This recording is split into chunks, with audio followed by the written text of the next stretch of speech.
Hey folks, it is Sunday. I am joined by Matt Forney. How are you doing, brother? I'm doing wonderful. I'm having a big tall glass of I told you so. And you can't hear the gulps being over my microphone, but I'm making a few big gulps here. And we have Anti-Dem. How are you doing, sir? Hey, Davis Fault. Hells yes. And this is going to be a big, long I told you so. Because Davis Aurini, Matt Forney, Common Filth, and, well, Anti-Dem, I don't think you've been quite so vocal calling them out, but you saw it too, are always right. Always. You know, and how many times... I'm not right because I'm trying to counter signal, okay? I'm not right because of some weird seventh stepson conspiracy theory about Lord knows what. I'm right because I live 2 years in the fucking future while these people live 1 year behind the times. So this is an article that just came out. And yes, Beckloff, you called it too. I love you, Beckloff. Beckloff is almost always right. Basically, anyone with a time horizon of longer than 2 weeks fucking called it. Which is shockingly a rare quality these days. This is from altrightnews.blogspot. It's an article, well, about our good friend Richard Spencer. Things haven't been going well for Richard Spencer in recent months. Back in November, NPI's big annual conference, which used to attract a lot of interesting people, was scaled down and held at a barn in Rockland Farms, a winery and popular marriage venue in rural Maryland. Despite this, it was shut down halfway through when the venue decided to pull the plug. Then there was his college tour. At the University of Florida, a chorus of lefties just screeched all the way through, preventing Spencer from using his frat boy charms on the undergrads. Michigan State University, the most recent date on his tour, was marred by Antifa violence that limited the audience to a few dozen, with hardly any actual students attending. Now Spencer, in his latest vlogcast, has admitted that vlogcast, can we just call them YouTube videos for crying out loud? I know it doesn't sound cool, but vlogcast, good lord, has admitted that the college tour was a major strategical error and has decided to call off all future college appearances, effectively handing Antifa a major victory. In the more recent vlogcast, Spencer admits he has drastically underestimated Antifa violence, leftist opposition, and police collusion, which hints at the rather sheltered lives that some of those on the fundy wing of the alt-right have enjoyed. The idea of a college tour was not to inspire pitched battles between our side and the Antifa. The Antifa weren't really a consideration when I thought of it. Maybe I should have expected it, but I didn't expect the level of escalation we've seen. And then it goes on, the article points out that the alt-right is so pathetic, they're making Sargon of fucking welfare look manly. And it finishes off saying, the troubles with the alt-right, it seems, is we don't get to vote on who our leaders are, and then kick out the ones who show a consistent level of failure. Instead, it seems that our enemies choose them for us. Greg Johnson has even commented on this, and we'll be getting to Greg Johnson soon. Just because the broken clock is right doesn't mean it's not a broken fucking clock. But yeah, this is what we've been saying the whole damn time, isn't it? That Well, what Spencer wanted to do, I know what his intention was. He wanted to be the William F. Buckley of white nationalism, which means he wanted to take these ideas and to make them socially acceptable in Brahmin political circles. The problem is that was never going to happen. I think when he got the idea that it was never going to happen, that's when he decided on all of these rally things, but he messed those up too because he doesn't have the personality for it.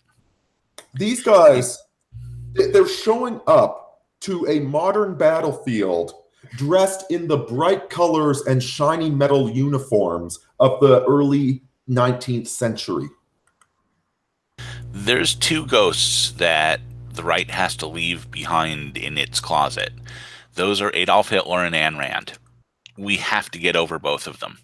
Yes, Adolf Hitler, just think Mike Enoch. Ayn Rand, just think Jordan Owen. Don't want that as part of the movement. And, this can be done right. Jared Taylor, Jordan Peterson, they're doing all of these things the right way. But Spencer just, he's not the right guy for this. And keep in mind, I enjoyed his podcast back in the Radix days when he would, I think he's best at doing like right-wing movie reviews. But being Mr. Street Fighting Man, it's just not for him. He can't deal. Again, what he's trying to do there, and you nailed it, William F. Buckley of the white nationalism. That's a little bit of an esoteric analogy, which is why I said, 18th century cavalry officer trying to fight against drones. But this is completely, it is 1,000 miles away from reality. It is completely ignoring what the structure of the world is, what the internet has done to things, what the collusion of the police departments, the erosion of law and order in our society. It's ignoring absolutely all of this and pretending it's like some white version of the 1960s, some alt-right, right-wing version of hippies putting flowers in the barrels of rifles. See, that's a good point, too. One thing we have to get over is the success of the left and thinking that we can win if we just do a right-wing version of their tactics. It's not going to work. Their tactics worked for them under those circumstances, with those allies, with those enemies. Just because they work for them doesn't mean it's going to work for us.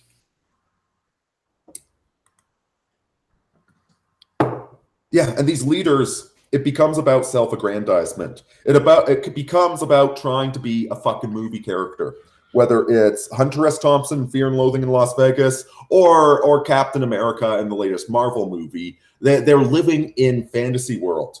Okay, they're only concerned. Ultimately, the person that lives in fantasy world is only concerned with themselves, right? Not anybody else. All right, like take the epidemic of rape on college campuses. Okay, you have these young girls with an incoherent view inspired by erotic vampire fiction of how sex and love and alcoholism works. And when they get upset the next day, when they feel guilty about whatever, they don't care about any of the damage they cause to other people. It is just them. And Richard Spencer does not care about the casualties that are going to be inflicted on his side, because he can only understand this reality where he's William F. Buckley of white nationalism. Well, I view Spencer's fundamental problem as he's not a serious individual, and as the only person in this conversation who's met him personally, I can say this with confidence. Okay, Spencer is someone I don't want to dislike. Okay, in person, when he's had a few drinks with him, he's actually pretty easygoing and easy to get along with. He's not untalented. He's good at getting people together for causes, and he's good at curating content, and he's good at and he throws great parties. The problem is when he tried to step outside of his areas of expertise. It's and in the process, stepping on other people. He is the living embodiment of the Peter principle. He promoted himself to his level of incompetence. He is not cut out to be a political figure. Moreover, he and people who think like him were putting the cart before the horse, as in their goal towards these big public events like Charlottesville and these speeches that he's doing. They have this sort of cargo cult mentality in which they try to imitate the way that leftists protest in the 60s and 70s. Like, yeah, if we just get everyone in a big march and come together, then we can get, the white ethno-state or whatever it is they really want. That doesn't work for the right, okay? It doesn't work for the right because the reason why 5 minutes of education, 5 minutes of study, maybe more than 5 minutes, but it would show you that all of these great left-wing causes were usurped and taken over by corporate interests almost immediately after they began. Same as Occupy Wall Street. Within a month, the original leaders were ousted and was taken over by the psychotic elements. Moreover, successful movements of these type, protests and rallies are not, they don't cause change. They're the symptom of change that's already taking place. The civil rights marches in the South of the 50s and 60s, okay, The reason those were able to happen is because Martin Luther King Jr. and figures like that, they had significant structural support from not only whites in the North, but from the federal government. If a Martin Luther King Jr. figure had, say, come around the 1910s, 1920s, marching around Birmingham, talking about how Jim Crow is oppressive and all that, they would have gotten their faces smashed in with truncheons, and nobody would have given a damn. The reason the civil rights era was able to succeed was because the government was already backing it. And as this, we were found out, like, for example, Rosa Parks was a communist agent, for example. That's a sad damn thing, is that Martin Luther King was only allowed to succeed because his movement was being used for subversive purposes. It was never. I don't know what he believed. He was having swinger orgies with the other members of his priesthood. Okay, I don't know what the hell that guy believed. The alt-right does not have anyone supporting it in the federal government. It does not have anyone supporting it in the deep state. That is why you see, as we saw with Michigan in the past week, the government, whenever the alt-right tries to have a public gathering, Antifa are going to show up, barricade it, and physically beat up people, and the police will do nothing because the Antifa, the alt-right is opposed. The government opposes them. As long as that is the case, you are not going to be able to have a successful public gathering. That's just reality. Okay. Let me read this quote from Greg Johnson. Okay, because it's actually worth reading the full quote, even though we'll get to him. Years ago, Matt Parrott told me the cynical strategy behind Heimbach's active press engagement, and I suspect that similar calculations drive Spencer as well. According to Parrott, most people in this movement lack the self-esteem and judgment to choose their own leaders. Instead, they allow the press and groups like the SPLC to anoint their leaders for them. Therefore, if one wants to be a white nationalist leader, one must court the press and the SPLC. How does one court the press? By giving them what they want, by fulfilling the stereotypes that advance the enemy's narrative. Thus, Heimbach cheerfully incarnates the fat redneck, while Spencer plays the evil wasp snob. Thus, Heimbach and Spencer have a symbiotic relationship with the enemy media. Well, yeah, look, the Westboro Baptist Church would dry up and blow away if it wasn't for the attention that the media lavishes on it. They pay attention to it because they want that to be the public face of Christianity, and whatever the Westboro Baptist Church may actually want, they play right into it. Oh, yeah, and believe me, back when it's not really a thing anymore, but you go back 5-10 years, God hates fags was how every single idiot in the new atheist movement viewed all Christians, even though this was a small little cult. It was a family cult with like 40 members in it. Yeah, that's the reality. And if you don't know that, actually, the Westboro Baptist Church, like of their 50 members, 40 of them are basically, they're all related. It's basically an extended family reunion, that church. I actually went to a speaking conference here in Calgary where an ex-member of the church who was now completely kicked out from his family, none of his family would talk to him anymore, gave a speech about that, about how small and insignificant they were. They're just assholes. We got Beckloff on. You got some thoughts on this? Speaking of assholes, here's Beckloff. And we got Luke as well. Thanks for joining us, brother. Sorry for the delay. Party time. It's literally a rerun of last night. It's like a crossover episode in here. Except I'm a lot more sober this time. It's like poetry. It rhymes. So, it's funny you mentioned Martin Luther King having a bunch of orgies because from what I hear, there was some similar shit going on in corners of the alt-right. Just minus the women. I was thinking the exact same fucking thing. So it was a standard alt-right party?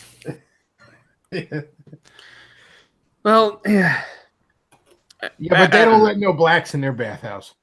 Yes. The quest for of Frigger knee bathhouses. had to do a bit of pig Latin there. I just posted a picture in chat that about covers some of that. Well, I like to, I don't want to be as harsh towards the alt-right because, Millennial Lowe's kind of pointed this out when he was on with us last, that we kind of spent too much time talking about it negatively. So I want to be a bit more constructive. I think Spencer is making the right move here. And at the same time this is happening, Seventh Son over at The Right Stuff announced that TRS is going to orient away from doing marches and stuff like that because they just result in people getting doxxed and beat up by Antifa and their lives ruined, and they're going to reorient towards being, online trolling and being a media empire. And I don't care for Seventh Son in the slightest, but he's doing the right thing here. They're both doing it a year late past where it would actually matter, but they're both doing the right thing. Are they giving up on the pool parties, though? Now they're going to focus on the pool parties, actually. Oh, okay. It's just they're not going to invite the press. Oh, okay. Well, that makes sense. We were talking about. I'm not going to mention this individual's name. They contacted me. They've been defending TRS and all of that, but they weren't viciously attacking me or you or anyone else. And they contacted me and said, "You know what? I got to apologize. You were right about TRS." So I'm not going to say who it is. But that is a lot in my book, if somebody can apologize or can admit they're wrong. And so right now we see Spencer backing off, but is Spencer admitting he did anything? Oh, I made a strategic error. No, Spencer, what you fucking did is you kicked Forney out of your organization. And that was, I think Coriolanus Rex pointed that was God at work right there. Because getting kicked out of altright.com is the best thing that ever happened to you. That's what he told me, basically. Because if Spencer had allowed me to remain with the site and work for them and make money for them, after Charlottesville, I would have been fucked. I would have been blacklisted from everything financially. I would have been ruined.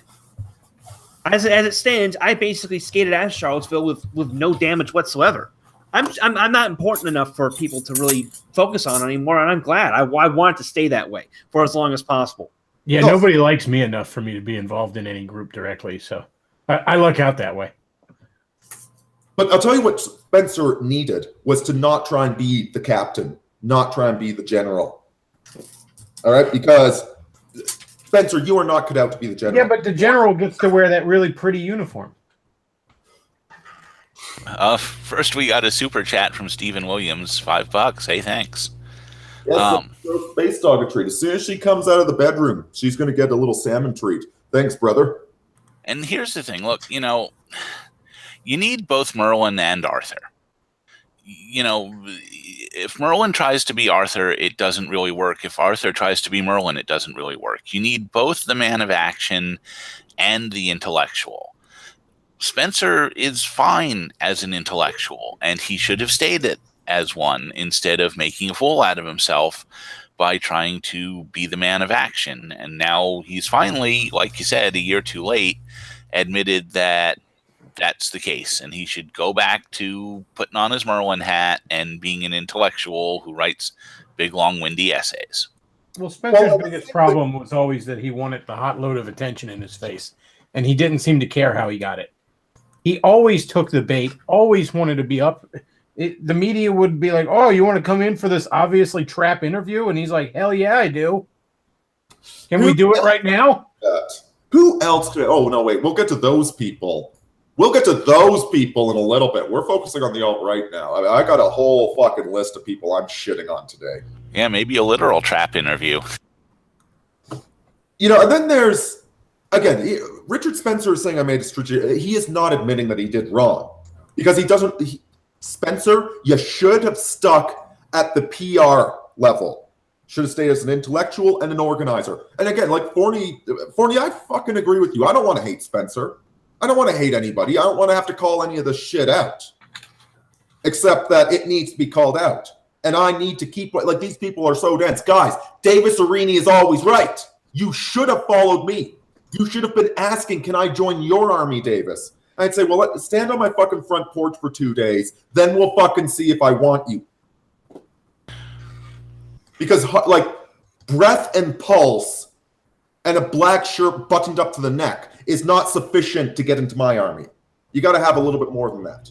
Well, the two pictures that really tell a story are, on the one hand, Spencer getting decked by that Antifa idiot down in Washington, and on the other hand, Sargon triumphantly holding up this Antifa flag that he had ripped out of the hands of some shitbird.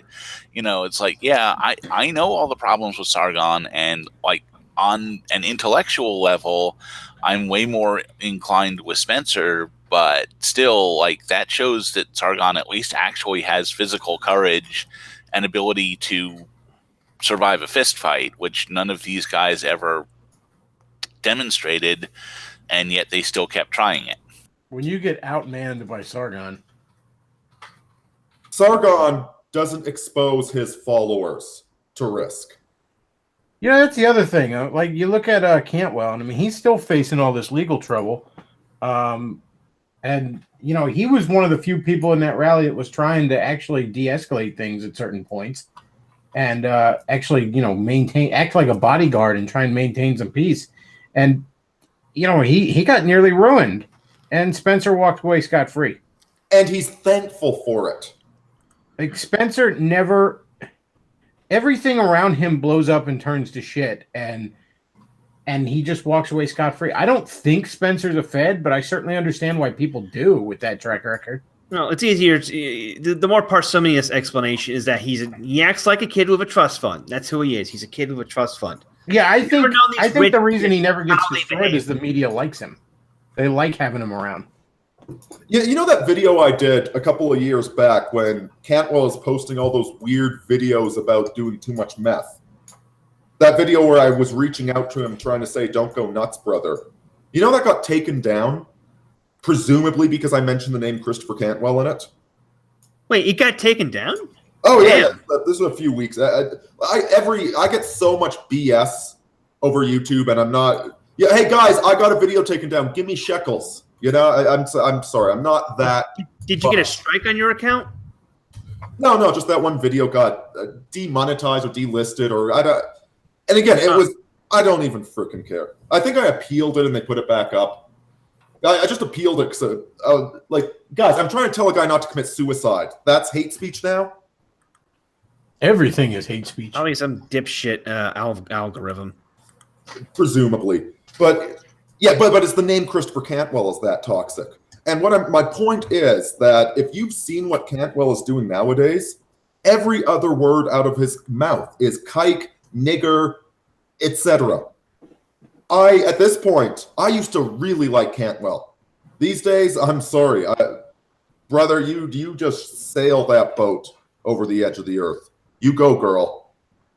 I still like Cantwell personally. I think we follow each other on Gab, but I don't really listen to his show that much. It's not quite the show I used to like. Yeah, again, the Jordan Peterson approach, the Jared Taylor approach actually works. The Cantwell approach just isn't ever going to. And look, in the end, there is a difference between winning for your cause and just hurting your enemy.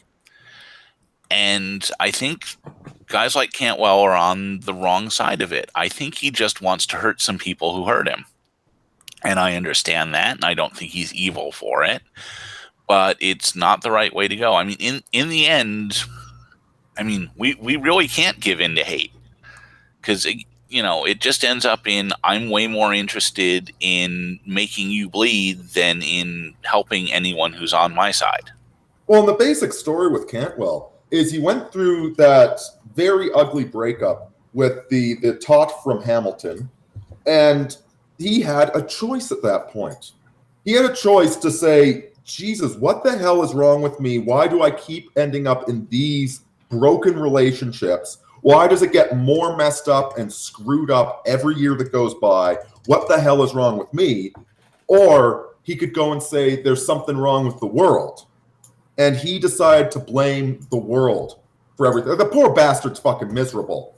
But he needs to open his eyes. He needs to wake up and smell the fucking coffee. You are choosing these circumstances. If you wind up in prison, you deserve to be there. Okay, maybe you didn't do the thing you're accused of, but you did something stupid if you wind up in prison.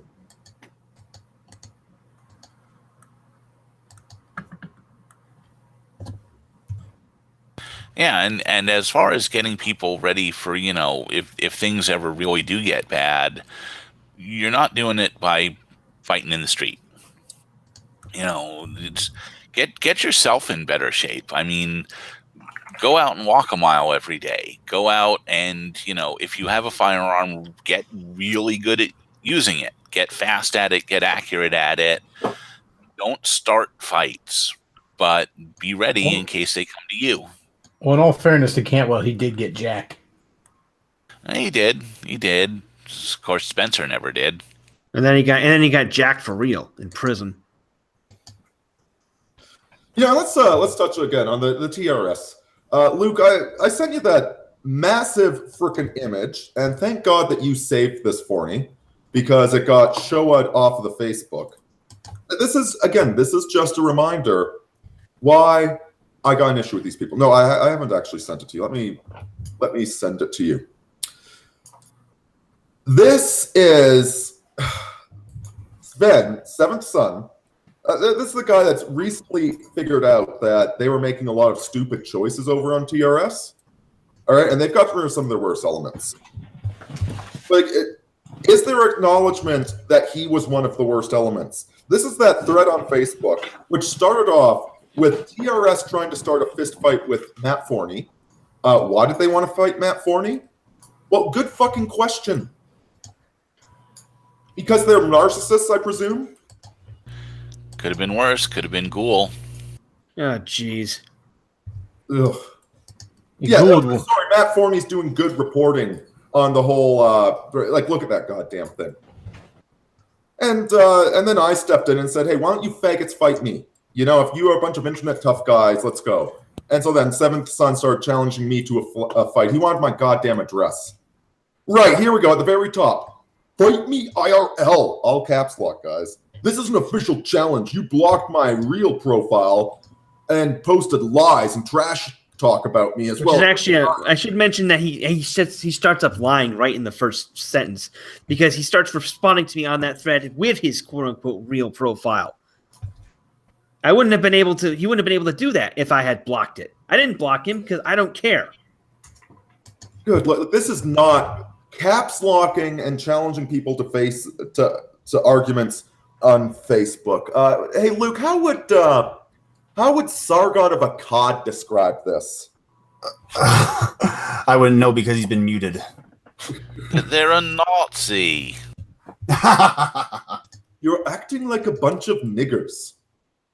Then we got Greg Johnson jumping in here and saying we need to bring back dueling. Greggy, you would be the first one with your brain splattered if we did. No. Men like him don't get the honor of dueling. You just smash their head in when they're sleeping. That's the funny thing about Greg. Almost everything he seems to like advocate for would probably result in him being lined up against a wall.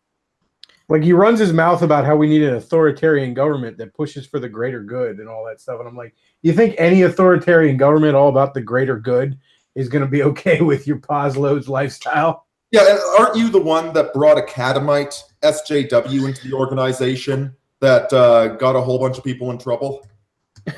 Yeah, never forget that he fucked an Antifa infiltrator. By the way, Luke, I just sent you a link to a recent picture of Greg Johnson. Don't post the actual post because his address is in that, and I don't post the actual post. His address is in that. I don't want to get Aurini in trouble. But yeah, look at this. Yeah, we no desire to dox him. But again, if you're going to mouth off this much, then people they might be interested in seeing what you look like. And hell, we weren't the first people to show this. You're the one that has been baiting the left. You've been baiting the left. You've been attacking other people on the right. Why is it the people that say don't punch right do nothing but punch right all the fucking time?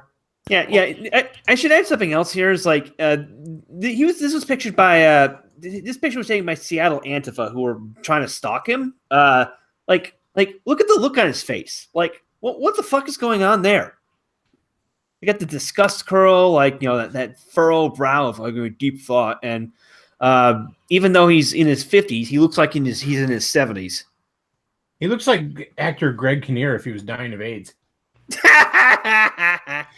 Look, here's the problem is that this end of the right got infiltrated by a lot of people who are in it because they feel like they've got something to prove to themselves about themselves. And honestly, that's not why I'm in this. I don't have anything to prove to anybody. And yeah, to me, maybe it's just part of my natural personality.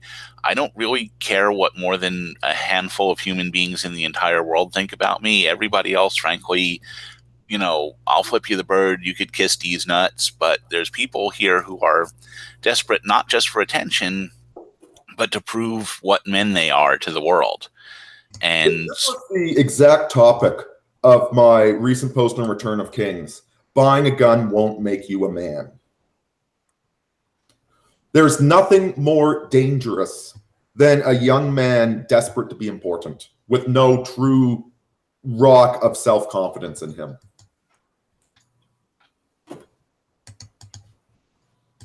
Yeah, and it would be great if some of these guys were to take some younger guys and help them out, give them advice. But you get Greg Johnson around that, it's just going to turn into a grooming ring. Yeah, I was going to say, so a lot of them are taking some younger guys for. Well, let me point something out too with the whole homosexuality thing. Okay, listen, nobody wants an inquisition, especially the Inquisitor. Okay? Nobody starts an inquisition unless we fucking have to. All right? I don't really care what the hell is going on in other people's bedrooms. Stay the hell off my lawn. Don't shit up my right-wing movement. And I don't fucking care. I'm not some Muslim that sucks dick on Thursday and then throws a faggot off a building on Sunday. All right? I don't fucking care, and I'm not going to start an inquisition, and I'm not going to start kicking people unless if they're making problems from the get-go. And the thing is that Greg Johnson has been trying to fag up the movement, and he's been trying to groom young boys from the very get-go. What was that article that he wrote back in the day, Forney? Wait, what? Intolerance of homosexuality is Jewish? Yes. Yeah, right there. Well, the article is called Homosexuality and White Nationalism, but that's where that infamous quote comes from. Basically, in the estimation of Greg Johnson and his butt buddy James O'Meara, how homophobia was invented by the Jews in order to keep Aryan men from forming proper bonds with each other. Yeah, it's as soon as you start bringing in your San Francisco gay pride, etc., that's when I got an issue. I'll listen. Again, we are Christians here. Okay? None of us are without sin. And for the most part, I'm more concerned with the plank in my eye than the mote in my neighbor's.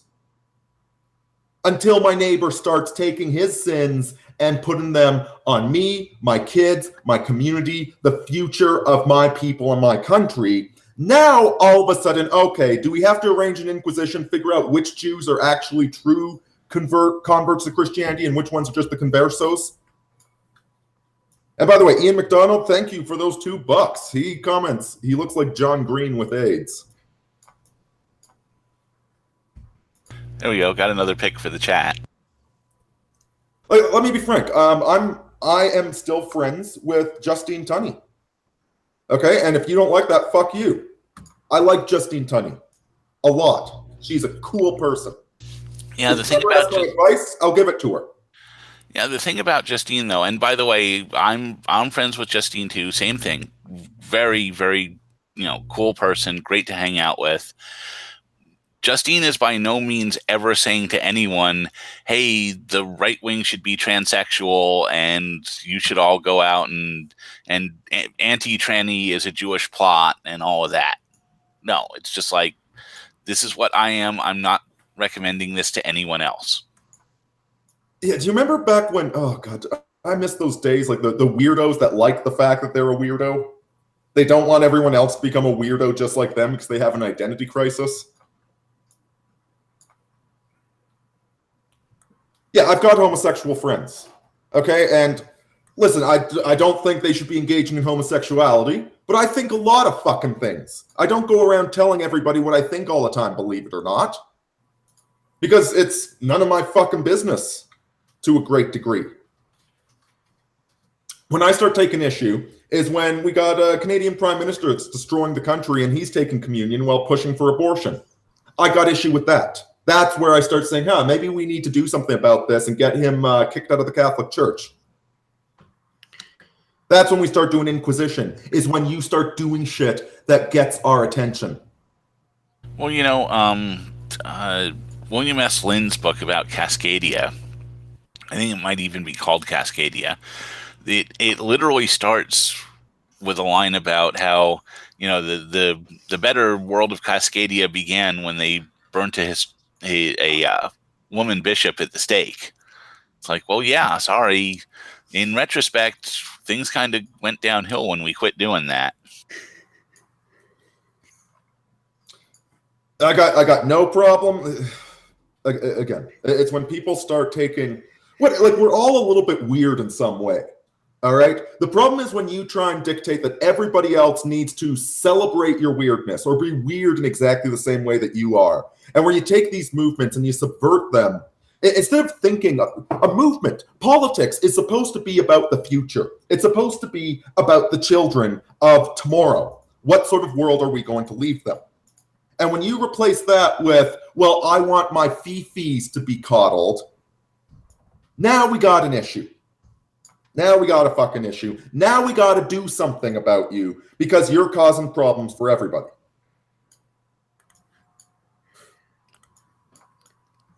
I love all the wonderful punishments that Luke is coming up with for Grinder Greg here. Oh, don't put him on her. She's a saint, Luke.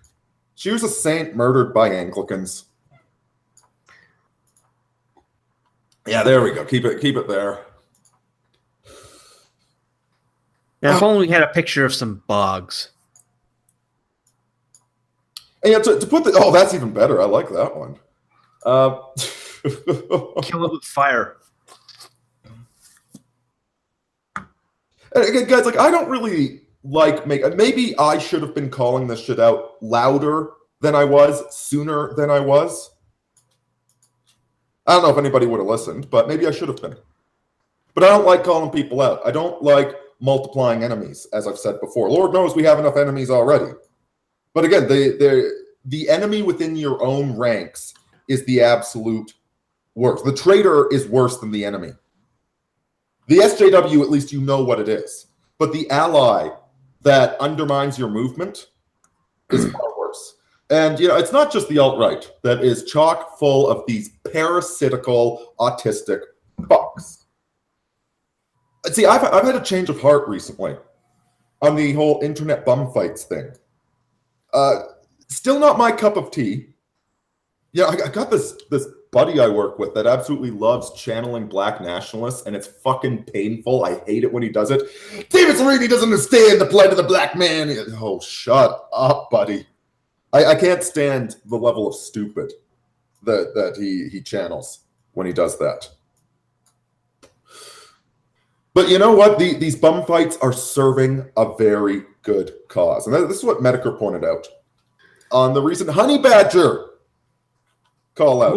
More like Money Badger, am I right? And see, I didn't want to call the Honey Badgers out. I've had some dealings with them in the past when I was filming that documentary.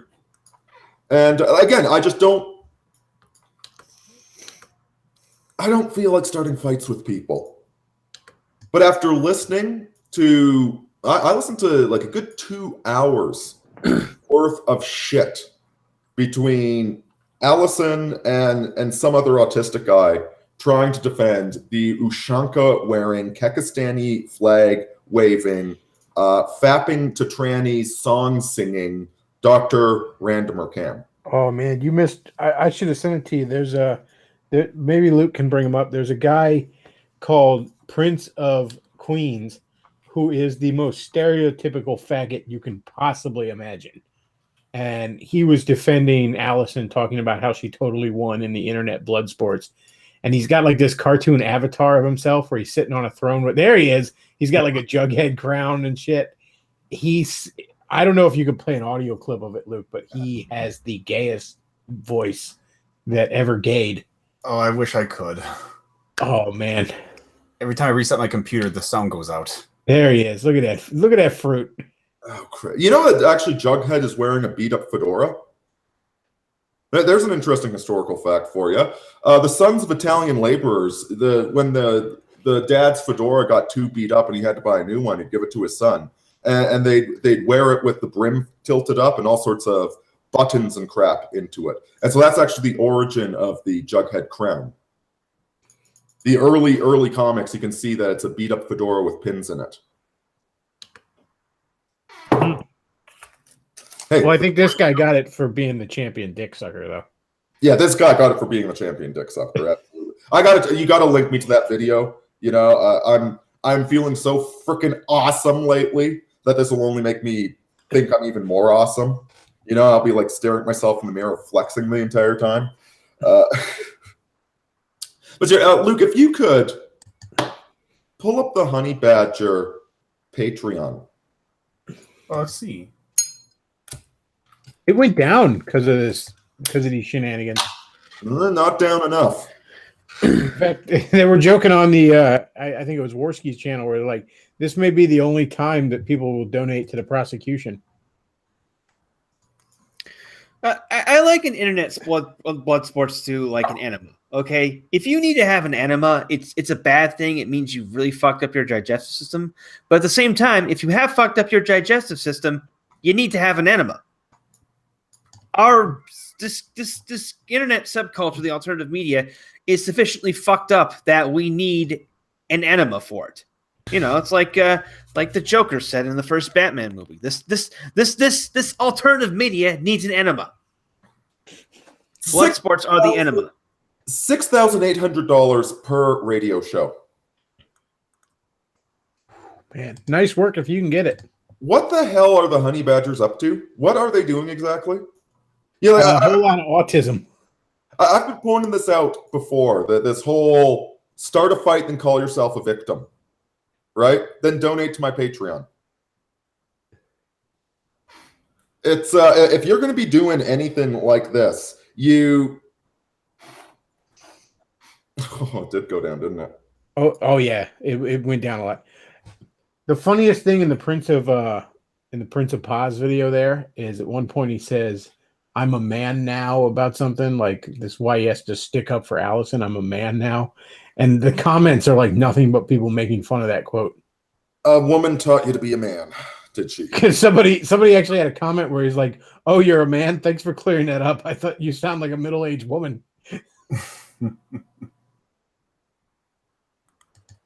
Yeah, everybody check out Prince of Queens video on Allison and the Honey Badgers. It's entertaining, and perhaps leave a comment. Let them know what you think of it. God, there is so much gassing and narcissism and just this incessant online bullshit. You know, it's like the nostalgia critic spending all of that frickin' money building a damn studio so he can make a game show nobody wants. Because he was trying to be a real cinematographer. Right? He's trying to something in his own head. You understand? Right? Like listen, you got this successful nostalgia critic, all this other stuff. It's making you money. Just keep fucking doing that. Yeah, but no, he needs to be a real cinematographer. And so he blows all of this money on ridiculous projects that go absolutely nowhere, and they have nothing to do with the audience. They have nothing to do with entertaining the audience or anything. They have to do everything with his own ego. Well, that seems to be a theme here. You know, it's this desire to be something that you're not.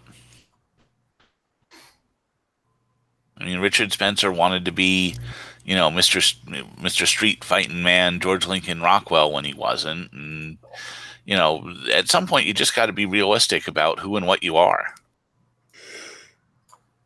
Yeah, like, guys, you need to. All right, the number one piece of advice for all of you guys in the chat is make some fucking money. Okay, like get a job and make some decent fucking money. All right, and believe it, you don't have to do an 8-year fucking degree to make money. All right, there's ways to make money out there. And if you go out there and you make some real fucking money, and you're sitting there at the end of the month with all of your bills paid, and you've got $500, $1,000 sitting in your account, hell, maybe you even have more than that. You start feeling pretty fucking good about yourself. You know, suddenly you don't have this big chip on your shoulder that you need to go prove something. Also, it takes a lot of stress out of your life when you don't have to wonder how you're going to pay your rent. You don't always have to be all this shucking and jiving that's coming from all these people online. You can afford to, invest in yourself. You can take a trip to, Malibu. You can invest in crypto. By the way, you should invest in crypto. I'm super happy because my portfolio has grown for 2 straight days. I'm gonna be rich, boys. I'm gonna be rich. Well, there's this video with let me just find it. It's Jordan Peterson talking to, I haven't heard of this lady before, but I've really enjoyed listening to her. It is Bettina Arndt, A-R-N-D-T. Arndt. I don't know how to pronounce that. Very great video, 45 minutes. And at one point, she was commenting, or Peterson was commenting, they were both talking about masculine culture and how when we get together and we're bantering and we shit talk each other, you go for the weak part of the other guy, right? To see if they can. Peterson was telling this story about like a SEAL veteran talking to somebody that didn't make it in the SEALs, and he started off good-naturedly making fun of him for that, right? And there's a bit of a dominance play there, but it's like, okay, you didn't make it in the SEALs. Can I make fun of you with this, or are you going to freak out? And the guy was, it was a great time. It was hilarious. But at the same time, there's all this jostling. This don't be a pussy. Be fucking strong. Right? And we really, really lack this nowadays. There are so many guys out there that have all of these. Now, guys, especially if you're 20 years old, okay? You are nothing but teenage angst, okay? You are nothing but a big pile of angst. I get it. We were all there. All right, but there's the way to deal with angst, the way to deal with the lack of self-confidence is to shore up your weaknesses. But what we're seeing with all of this online BS is people avoiding, running from their weaknesses or doubling down on their weaknesses and pretending it's a virtue if you're an SJW. Like that, who's that banana idiot? H-Bomber guy. Right? The guy's a total pussy, and he knows he's a total pussy, but he doubles down on that by pretending that he's proud of being a pussy. Well, if you look at a guy like Mike Enoch, I mean, like, does that guy look like he really spends a lot of time in self-improvement? Yeah. Does he look like he spends a lot of time doing anything of importance?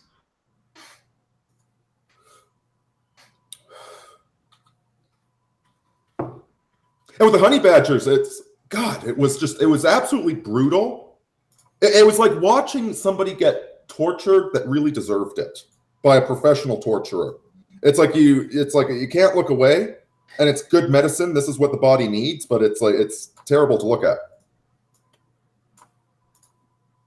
Allison was just so transparent about doing this fundraising. I'm listening to this fundraising.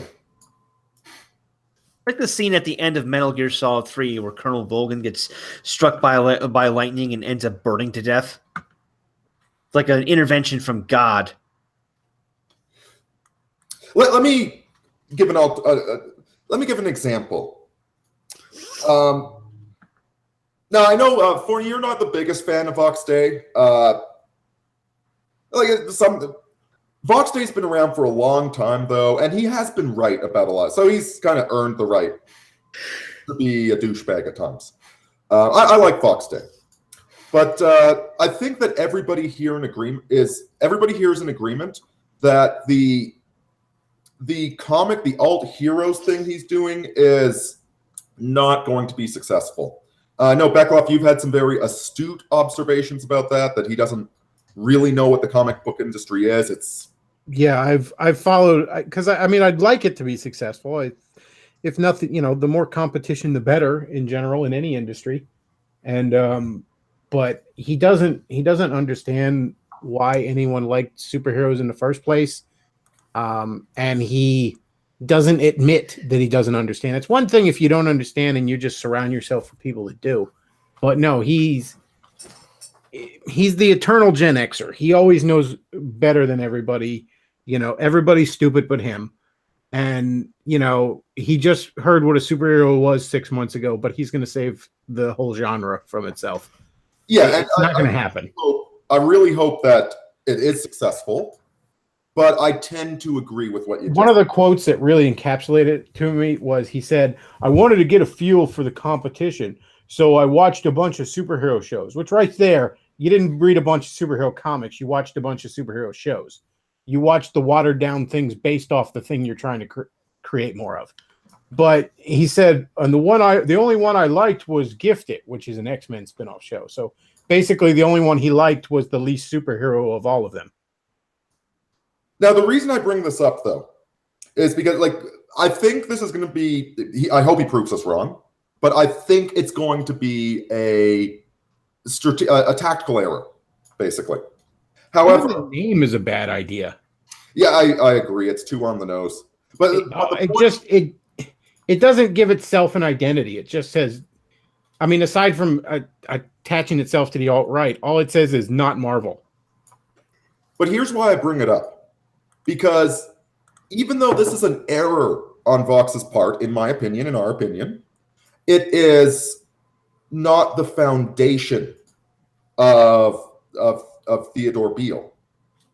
The thing is, if this completely fails, he's going to chalk it up as to things I learned, mistakes that taught me something in my life.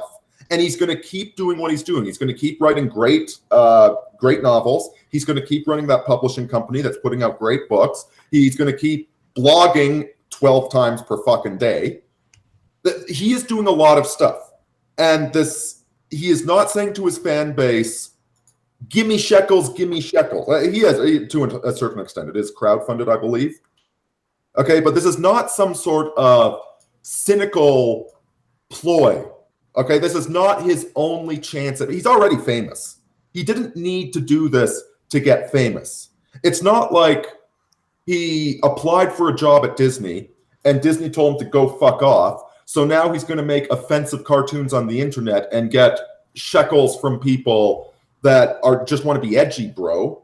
No, it's a genuine attempt to make a comic. It might work, it might not work, probably won't, but it's not a big, narcissistic, self-involved mess that his audience has to pay for.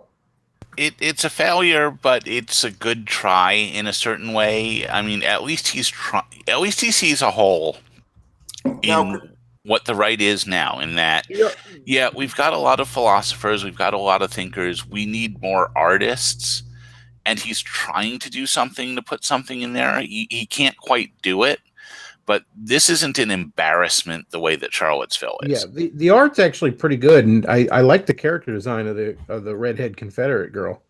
I'd like it to succeed. I just think he's made a few critical errors, which is, again, a large part due to a bit of arrogance.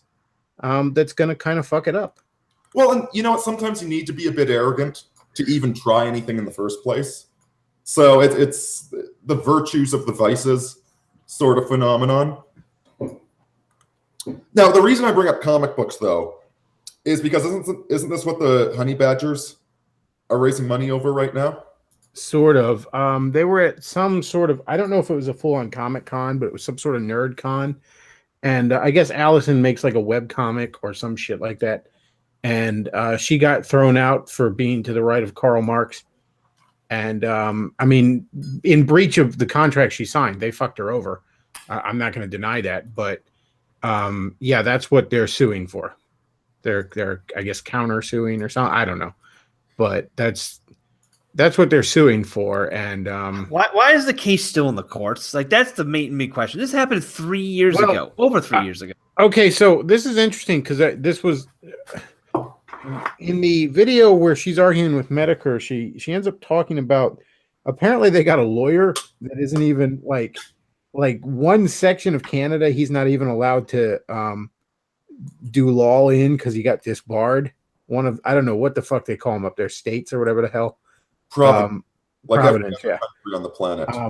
I'm not sure how they. I'm not quite sure how they operate in the tundra, but they call them states in America because you guys are literally 49 countries, right? With just like one overarching federal government that does absolutely nothing but we have 50 states for the military. We have 50 states, you goddamn colonial. Oh, whatever. Hawaii doesn't count. But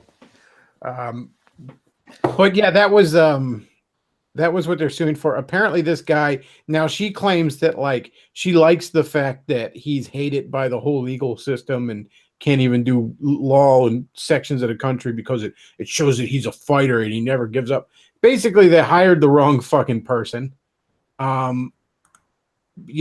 hired somebody who's such a rebel, he's not going to get any fucking where. They've been dicking around with this forever. They've been raising money. And honestly, the really, really shitty behavior on the part of Allison regarding this whole Medicare thing where, she basically just admittedly went on there just to shill her stuff and shit all over the blood sports thing. It calls into question whether or not they're serious about winning a court case or just this is an internal money spigot for them. Well, and let me ask, are they serious about doing whatever the hell honey badgers do? Or are they here for the court case? Like you keep going to the woods. Are you here for the hunting or to get raped by the bear? A couple of years ago, like let me be frank about something. If Thunderfoot ever pops up on my radar again and I have the spare money, I'm going to sue that man into the fucking ground for defamation of character when he called me a Holocaust denier. I'm going to get him fired from his fucking job. I'm going to put him massively in debt, and I'm going to take a loss on all of this. I'm going to do it purely for the sake of Deus Vult. Shut the fuck up, Thunderfoot. Go die in a shallow grave. If he ever pops up on my radar again, I'm going to crush him into the ground like a fucking insect. But you know what I'm not going to do? I'm not going to start a big fucking Patreon saying, guys, I need to deal with him. Give money to my lawyer so that I can... Because guess what? I'm not here for legal shenanigans. I'm not here for legal harassment, Panda. Quite frankly, now I'm looking at all of this. See, I felt for Allison with what happened. I'm like, yeah, that's bullshit. That's the sort of bullshit you get in Canada all the time. Yeah, you fucking sue those people. Absolutely. And yeah, hey, Thunderfoot, don't call people fucking Holocaust deniers when it's a crime in your country. When you just got called a Holocaust denier, okay? You weird-looking fuck. So I felt for Allison. But now it's 2 goddamn years later. This is still going on. They've got some weird situation with the lawyer. It's just, I'm seeing a lot of smoke coming from that pile of leaves over there. I'm sure, what the hell is going on with this? If it was me, I would... First of all, I'd be storming into their offices and making their lives an absolute living hell until I got refunded twice my money and a signed apology letter. Yeah, I might go complain to the government or something. Better Business Bureau. I don't fucking know. And let's not forget why Allison was on this stream in the first place. She was there to shill her things, but why she was invited. Somebody from the Honey Badgers, Dr. Randomer Camp, decided to go into the comment section on one of Jim's videos and try and tone police him. So you talk about strategic error right there. Yes, there was a video where Jim was calling out an internet pedophile that wants to kidnap a young girl and hurt her, and who has been diagnosed with autism, amongst other things. Yeah, Jonathan Ross is a pedophile. He is also autistic. He is also schizophrenic. And Lord knows what other undiagnosed fucking demons are swirling around in that head. And Medicare had the brazen brass balls to call the autist autistic. And so Randomer Camp's all in the comments like, don't use autism as an insult. It makes my pussy hurt. And that didn't go over well with Medicare. And then Medicars were like, why don't you come on a Meadowcast and say that to my digital face, nigga? And Randomer Camp pussied out. So one of the Honey Badgers ends up on there for the topic, as I believe Medicare put it, why is Randomer Camp a bitch ass nigga? And she didn't even know what the fuck was going on with it. She knew none of the details. No, she actually did. And she just shit the bed all over the place and then said, yeah, I'm just here to shill my court case. And look, when you're a guest on someone's thing, I get you shill your stuff a little bit. Like, hey, I wouldn't mind if people go over to my Patreon right now. but that's not why I came here. I came here to be a guest on this and try to add to this live stream. Yeah, maybe you can do your little shuck and jive a little bit, but you got to do what you were there first. You got to do what you were invited on there to do first. The whole thing was cynical. At one point, she was talking to him like a fucking therapist. Why don't you tell me why you're so upset? Because your douchebag friend keeps sending me fucking tweets. He's been doing it consistently for months. Why don't you either put up or shut the fuck up, bitch? You know, it's like I don't have some giant mental illness that some weenie keeps tweeting at me. I'm like, buddy, you want something? Come and get it. You know, and then like the whole thing, she is pretending she doesn't know what's going on when she does know exactly what's going on. It's why she got invited on in the first place. And there have been plenty of tweet histories with her in the tweet threads, with her buddy posting this shit at Medicare. And so what the hell are you even doing? Like, it's just the whole thing is, it is basic bitch social manipulation. Maybe that works at people down at the 7-Eleven. It's not working here. Yeah, it didn't go over well for her. And to her credit, she did come on and apologize. Whether or not you take that apology seriously. Listen, there's a kid that started a fight with me back when I was in grade 8 or some crap like that. This little kid just, I don't know what he was doing, like flicking shit at me. I'm ignoring him, then finally gets into my face. I'm like, buddy, you want some? So I shove him into a fucking locker a few times. Next thing I know, I'm in the principal's office, and he's sitting there crying, I just wanted to be his friend. And she didn't come on and have a real fucking conversation. She came on and she spent 15 fucking minutes apologizing and then engaged in the exact same bullshit. Yeah, that's not a fucking apology.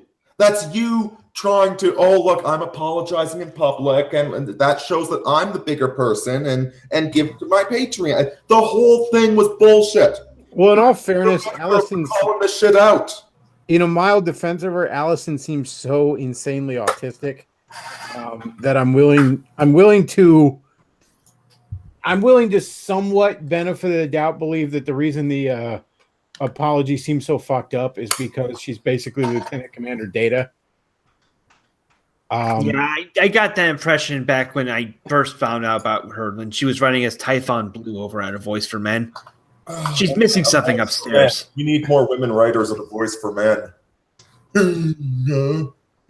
A Voice for Cucks. Wasn't there some like mixed race woman that wrote for them and has a big issue with you and I, like Honey Bumblebee or something? Oh, Woolly Bumblebee. Yeah, what the fuck was her? She was actually their managing editor for like most of 2013, but she eventually got thrown out the door because she was alienating everyone with like, you know, pissing on MGTOW and talking about how she's a liberal atheist skeptic. And Luke, please don't put a picture of her up. Please don't. I don't have a barf bucket handy. Woolly Bumblebee. Don't put a picture of her up. I don't have a barf bucket handy. I just have Allison Tiemann laughing. And here's the thing about all of these.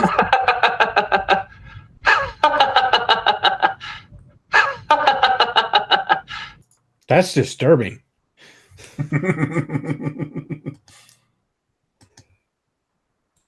Was that somebody's Siri? What the fuck? Was that when Siri starts laughing randomly? That's the name of this fucking device, right? That stupid house computer that's calling me all the time. Might as well be. Whatever the hell it is. God, yeah, let's get... my damn phone already spies on me enough. Guys, I frequently get ads for shit that I only ever talk about. You know, now that I've been going to the... Or maybe it's tracking my location. I don't know. Now that I'm going to the gym, I'm getting a lot of bodybuilding ads all of a sudden. So I don't know if it's tracking my location, eavesdropping on me, whatever. It's fucking creepy. Stop doing that shit, Google. Really makes you think. You're getting good with the drops. Oh, but Luke is he yeah, by the way, I don't think anyone's listening except all these smart people. But Luke's available for hire, by the way. If you have a live stream and you want an absolute frickin' professional, managing the graphics like this, he is available. Med-resistant AIDS. We got to figure out a way to market you, because like honestly, like the internet blood sport, like you could contribute to that, you know, and there's money. They got money. Indeed. Anyway, here's the thing: all of these people, and you know, you said this, Beckloff, when Sargon apparently got banned from YouTube, except he didn't get banned from again, big steaming pile of bullshit, constant smoke and mirrors with these people, and these people would not stop the piss on you in the street. Every single one of these people wants a part of you, and you're more popular than they are on the fucking internet. But when they're more popular than you, it's like, do I know you? Have I heard of you before? Which, by the way, is another thing I will give Vox Day. You know, Vox Day actually replies to emails. It takes him a while, but he will reply to emails. And he's linked to me a few times. You know, like Vox Day is a straight shooter. You know, sometimes he's a bit weird, right? There's grounds to criticize everybody on here, but he's a straight fucking shooter. I got to give credit to Medicare. He came on my channel just because I think it was Christian asked him on Twitter one time when I was about to go live. And so, yeah, you know, he didn't know who I was, and I'm a nothing channel. And he just was like, sure, I'll hop on your live stream and chat. Yeah, like these are straightforward people. I mean, same thing. Sometimes I worry that I don't reply to everything people send me because, well, I get messages from like 12 different goddamn outlets. Right? You got Twitter, you got YouTube private messages, you got email. So I don't always reply, but I always try to, you know, I want to reply to everybody. But yeah, these people will not stop to piss on you in the street if you have less subscribers than them. But again, just like Sargon, as soon as he was losing against the alt-right, suddenly he contacts me for the first time in several years. Then when he realizes I'm not a basic bitch that's desperately thirsty to have my name, oh, could I have my name associated with you? No. If you're a decent person, I'll associate with you.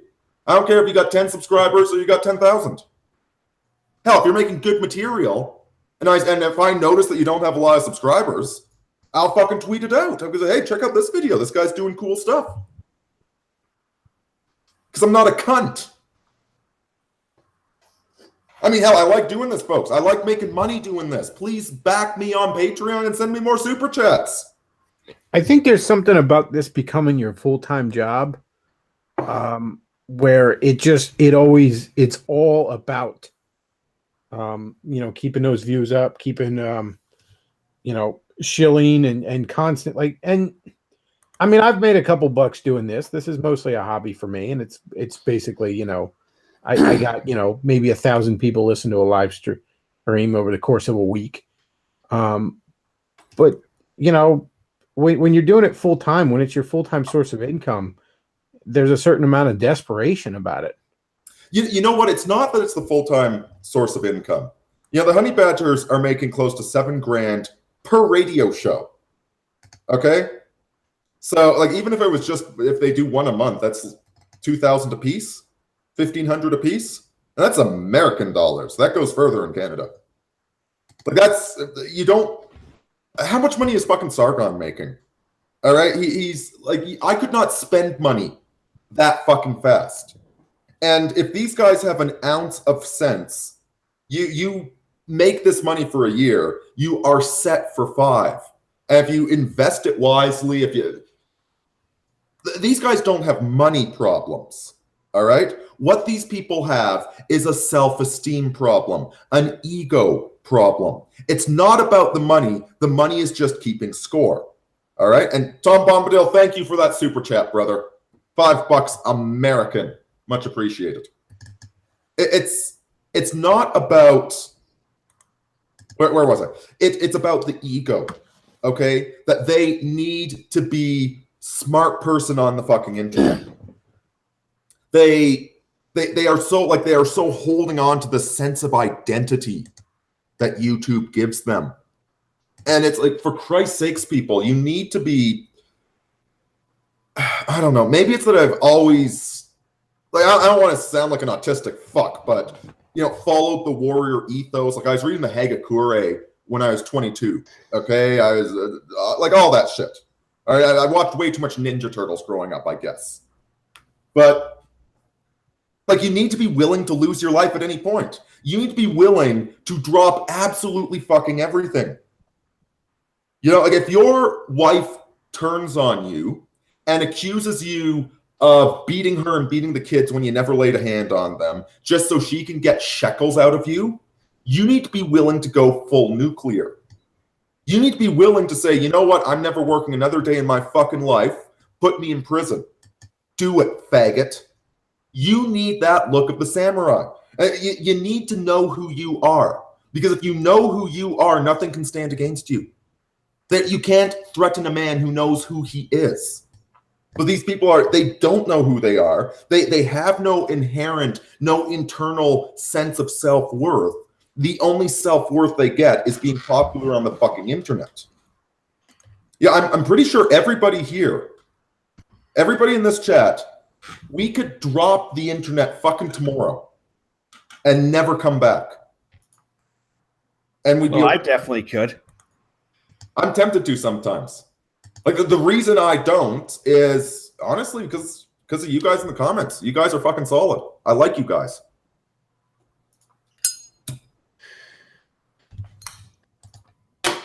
And I certainly wouldn't mind making a full-time living on it.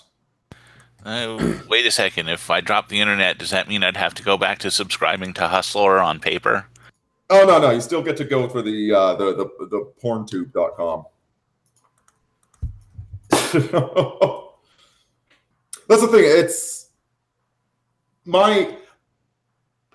None of us here, our ego is not wrapped up in a silly avatar on the fucking internet. Okay? We don't have these cartoon characters that we're pretending to be. All right, most of us are using our real faces. You know, Beklov's got a picture of his own hand holding a gun. You know, you all know, like, Luke draws fucking cartoons for a living. You know what Luke looks like. You know, it's not some idealized. It's like meeting a sexy purple chick in Second Life that's being cosplayed by an overweight lesbian.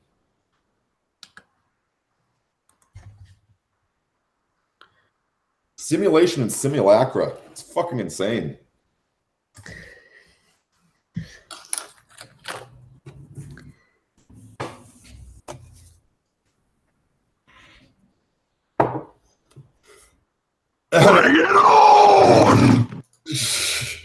See, Dashing Rogue says, about funding the culture war, beware of where the cash is going to. Case in point, Pettybone's lifestyle and Patreon don't add up. Audit your allies.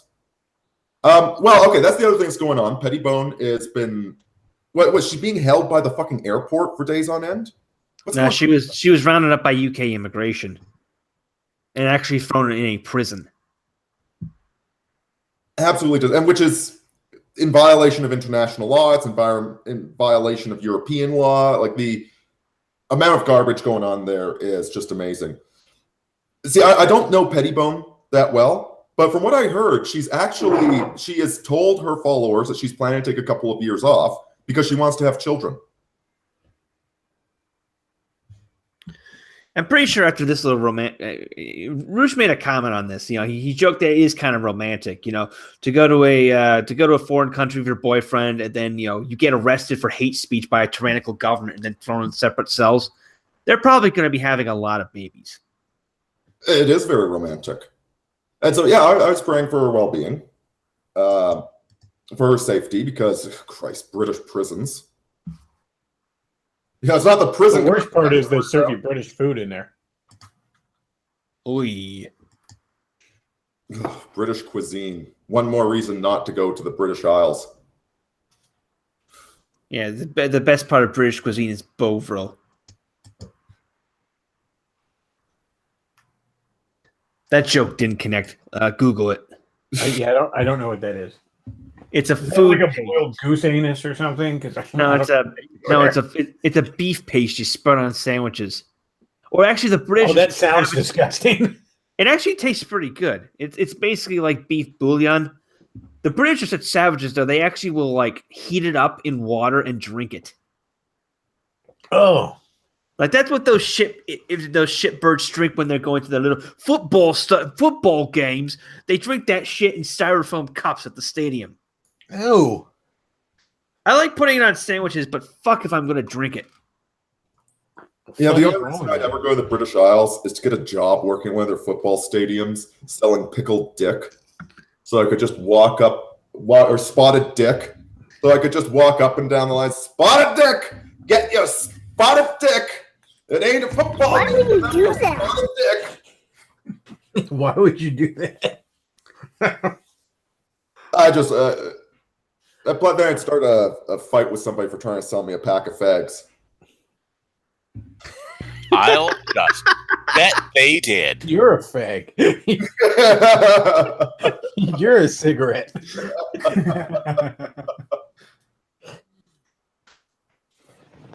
Oh boy. Now this is good. You know, the enema is working. The enema is really working. It's like we made the right decision stepping out about a year ago, Forney. We really fucking did.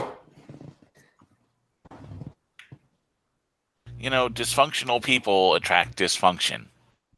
And, you know, you get guys who just are obviously in this for the wrong reasons, get girls who are obviously in this for the wrong reasons, and just, you know, you get to know in life there are people who are just trouble, who just attract trouble to them.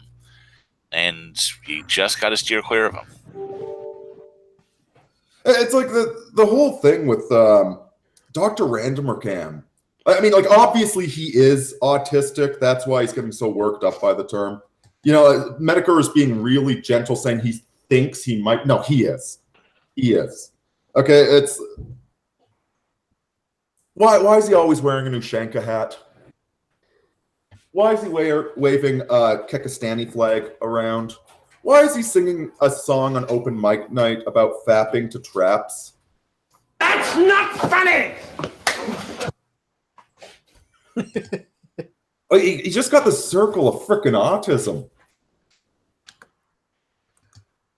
Now, and listen, I got Aspie friends, all right?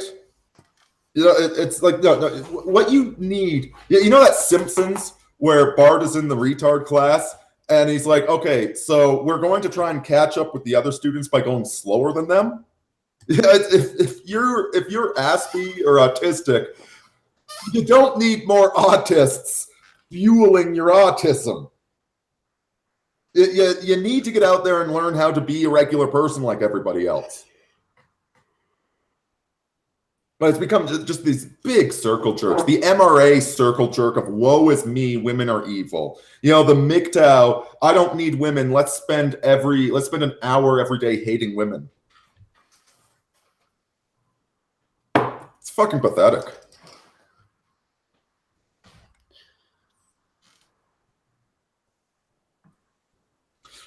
It'll be interesting to see where things are going this year. It's like we still got... I mean, wouldn't it have been great if we could have had this Flushing a year ago? You know, but people weren't ready to realize what the hell was going on. They obviously, they still aren't completely aware of what's going on, but more of them are waking up all the time. Let's see. I think the Dashing Rogue wants to jump in. He's got something to say. Send him a link.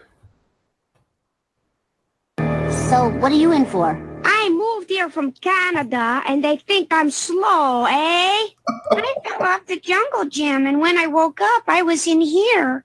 I start fires. Nothing wrong with starting fires. Wait, that's the episode with the leprechaun, right? No, it's the one with Scorpio. Oh. That's a great episode. I was thinking of the episode that, you know, where Ralph is like, you know, everyone's like, Ralph, and the leprechaun comes up and says, that you've done well, laddie. Now you know what to do. Burn the house down. Burn them all. Oh, that was a good episode of The Simpsons. The first, 8 years of The Simpsons is probably one of the best things ever on television. Yeah, I agree. Especially now that I'm older, I can actually get the jokes. You know, it's kind of funny. No, but what I was gonna say is, honestly, I think you guys are correct about just taking a step back and letting people figure this shit out for themselves. I will say this about QAnon. I think he's doing really.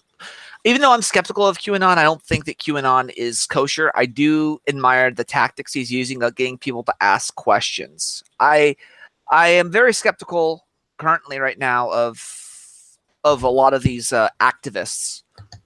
Imagine if someone on the left was acting and doing some of the stuff that these right wing activists, and I say quote unquote right wing, because let's just be honest with ourselves.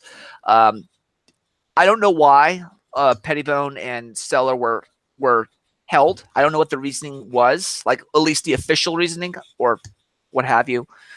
But if you want to be if you want to have nationalist identities and sovereignty, you need to be able to defend your borders from foreigners. And I don't believe those people, those two activists have, I want to say they have a stake in the UK. Like they were going to interview them, but again, what's the point?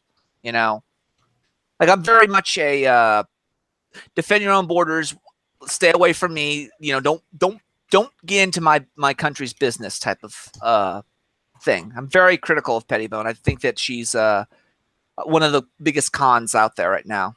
Well, the UK isn't obligated to let anyone in just because they want to come in. No country is. The issue is that the standards are not fairly applied. The issue is that the standards are currently unfair. Britain is a country that allows like ISIS people to go fight in ISIS and then come back with no issues. They allow like clerics who talk Muslim clerics who talk about murdering people and rape and murder and all this. They allow them into the UK. They don't. They look the other way on that. But someone like Pettibone and Sellner, who is an EU citizen and thus theoretically has the right to travel around EU territory, they detain them without explaining any, without charge. That's what really pisses people off. Well, you expect to know what the rules are. If you've gone to the work of booking a flight and packing all of that, to the country, and you haven't done anything to break the damn rules, I have a question. Full expectation of being allowed in. Well, after Brexit, what are the rules for the EU currently? Like, did they change it? I really don't know this. Like, I know that before, like the EU, when Britain was part of the EU, I don't even know if it is anymore. I don't know what the hell's going on with Brexit. But I would imagine. Again, I just don't like the idea of having an international right. Just like I don't like the idea of having an international left. I don't like the idea of people from Canada talking about American policies. I don't like the idea of German people coming over and preaching about right-wing virtues, yet they have no citizenship. I'm very skeptical of that type of crap.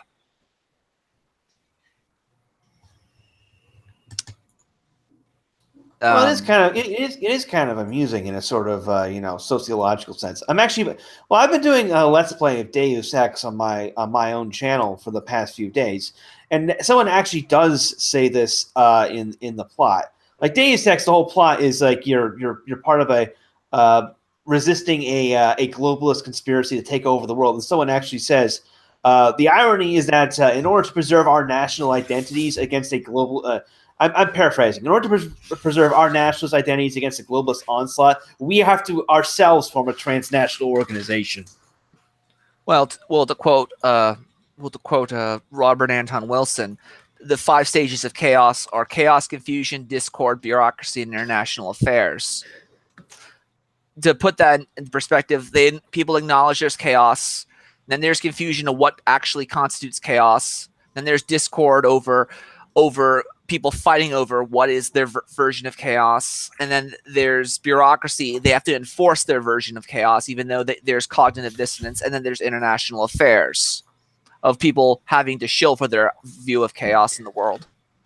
But my whole point is, again, I don't think a lot of this stuff just doesn't add up. And I'm telling people, be skeptical. Look into some of these people's Patreon, look at their lifestyles, look at what they're doing with their lives. Ask yourself, how much does the average ticket across Europe cost? My question is, what is your specific beef with Pettibone? I mean, I've had some dealings with her in the past, not recently. All right. I don't really have anything against her one way or the other. I have some issues with well, this relates to not just her, but the whole insular YouTube community of e-celebs in general. But she doesn't really trigger my. I'll let you talk. Hey Davis, I'm gonna bail out. I gotta get going. I didn't need to Thanks for having me on. But my beef is that when I saw her Patreon and I saw her lifestyle according to like on her Instagram and things like that, I'm wondering.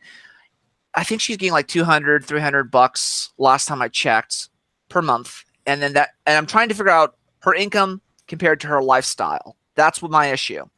So if she's getting money from someplace else, that's fine. I'm okay with it, but I don't want people to be taking advantage of saying I'm an activist. Look at me. You know, I guess it's the thought thing, but it's not just for women; it's for men as well. I want to audit and make sure I know where my money is going. I want to make sure that people aren't just claiming to be an activist and then get money and then they don't follow through with it. That will kill activism. That will kill the concept. She's only making right now $700 a month on her Patreon, so that would suggest to me that she's not going out of her way to shill all over the internet. Yeah, like there's always sales involved in absolutely everything. You know, like I wrote that Dungeons and Dragons post. I went and posted on a D&D forum that I'm a member of. Oh, okay, right on. Yeah, I'm shilling for views. Of course I am. You got to sell yourself. But there's shilling and there's shilling. And if she's only making $700 a month on the Patreon, then that would suggest she's not just doing it for the big hot load of shekels in the face. Well, that and the other thing too is like, as someone who does work in this field, or at least used to, you really don't need a lot of money to indulge in some of these pleasures and do some of this kind of work. You know, I mean, when I was covering the presidential election a couple years ago, I operated on a shoestring budget. You know, that year I probably made anywhere between $1,500 to $2,000 a month. And I would regularly be able to go and cover events for a week or more on sums of like $500, $750. I cut corners by, like, for example, Iowa. I covered the Iowa caucuses for about 2 weeks on about $1,200 worth of donations. And I cut costs because my lodging was provided for me by a friend, so I didn't have to pay for that. When I was doing the movie, I got it. We crashed at your dad's cabin. Yeah, that's an example of that. But in addition to that, I was like, I got a discount through on my car rental through my credit card company. I got free insurance as well. And when it came to eating, I just ate fast food, which was not really healthy, but you know, it was also a time necessity. I didn't really have time to do anything else, and I was able to more or less keep within budget and spend my my donors' money wisely. If Pettibone, I'm not looking at her Instagram because I'm not a girl, but you know, it's entirely conceivable that she's living within a very limited budget, but she's making the most of it. Well, she's going to Napa County with for wine tasting with Lauren Southern, and I saw her and I think what was his name, her boyfriend doing at a Vietnamese ball. So things like this that show up every so often make me wonder where the hell is all the. Well, you got another thing you got to remember. She's a chick, so you know chicks have an easier time of getting like freebies than men are. You know, of course. It's just that she's a chick, but she's also an activist, and I put the activist part first. You know, again, maybe I'm looking too deep into this, but then I looked into Stellar, and I don't want to get too deep into this. I don't want to kill your stream, Davis. It's not my objective. Go ahead. All right. Stiller, when his car was destroyed, I believe you hear about that, right, Matt? Sellner, yeah. His car was torched by Antifa. Do we have evidence that it was Antifa, or was it could have been an Islamist group? Do we have any evidence? Could have been that Canadian kid that's always setting things on fire. I didn't really look into that. I remember basically they torched his car while he was visiting Pettibone in the States. Yeah, that's what I heard, and I looked at the pictures on there. Listen, I've said I backed up Loomer. Like, yeah, okay, it was a rotting tire, but I can understand why she would think that somebody knifed it. You know, if she'd known it was that obvious it was rotting, she wouldn't have posted it all over social media to get. She knew it was so obvious that it was rotting. She would have had the tire replaced when it was bald like 5 years ago. Exactly. She's a chick that doesn't understand what cars are. Right. Same thing. If your car gets, if I'm visiting Matt Forney and my car gets torched, I'm gonna lean towards that being Antifa. All right. So even if been... there's no proof, I'm inclined to say, yeah, there's like if you're doing. Listen, there are forces out there that fucking hate us and want us dead. Of course. And so if something really bad like that happens, I'm going to be inclined to yes, it was a conspiracy to set my car on fire. It wasn't just a random car fire. Right. Well, keep going, because again, you're right. We don't know if it was Antifa, but I know that Antifa is violent, but at the same time, I don't want Antifa to become like how the alt-right views the Jews. Blame everything on the Jews. Don't take any responsibility. It could have been an Islamist group. It could have been a migrant. It could have been some of their friends getting drunk and then cashing in on the burning down his car and then cashing in on his, I guess it's the insurance. I guess that could have been it. It could have been that. It could have been a lot of things. But the thing that got me when I looked at those photos is I didn't see any scorch marks near the car. I don't know if they towed it. I don't know if there was any debris. And if Antifa was just all over that area, there would have been so much garbage and shit. There was no garbage, and that the streets looked way too fucking clean. That's, again, it could very well be that I'm just looking too deep into this. Well, I think if your concerns are fair, you want to know where your money's going and whether these activists are actually doing what they're supposed to do. If I were to have a real criticism of Pettibone, it's that she has a tendency to start projects and not take them through to completion. Like about a year ago, she made a big deal about starting up that new that podcast, Virtue of the West, with Tara McCarthy. Initially, that was supposed to be weekly. Then it became monthly. Then they just stopped doing it.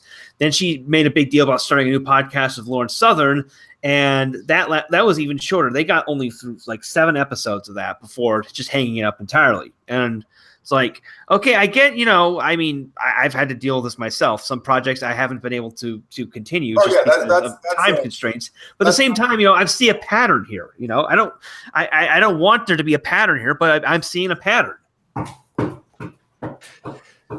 Yeah, and if you see the fact that you bring that up, for all we know, you guys hear that? What? That banging sound? Yeah, I hear that. Like somebody's knocking on your door. That's Space Dog wagging her tail. She has a big tail. Oh, and she loves beating the ground with it. I better get her that fish treat. Keep going. A fucking club. She's beating the earth for its energy. Yes.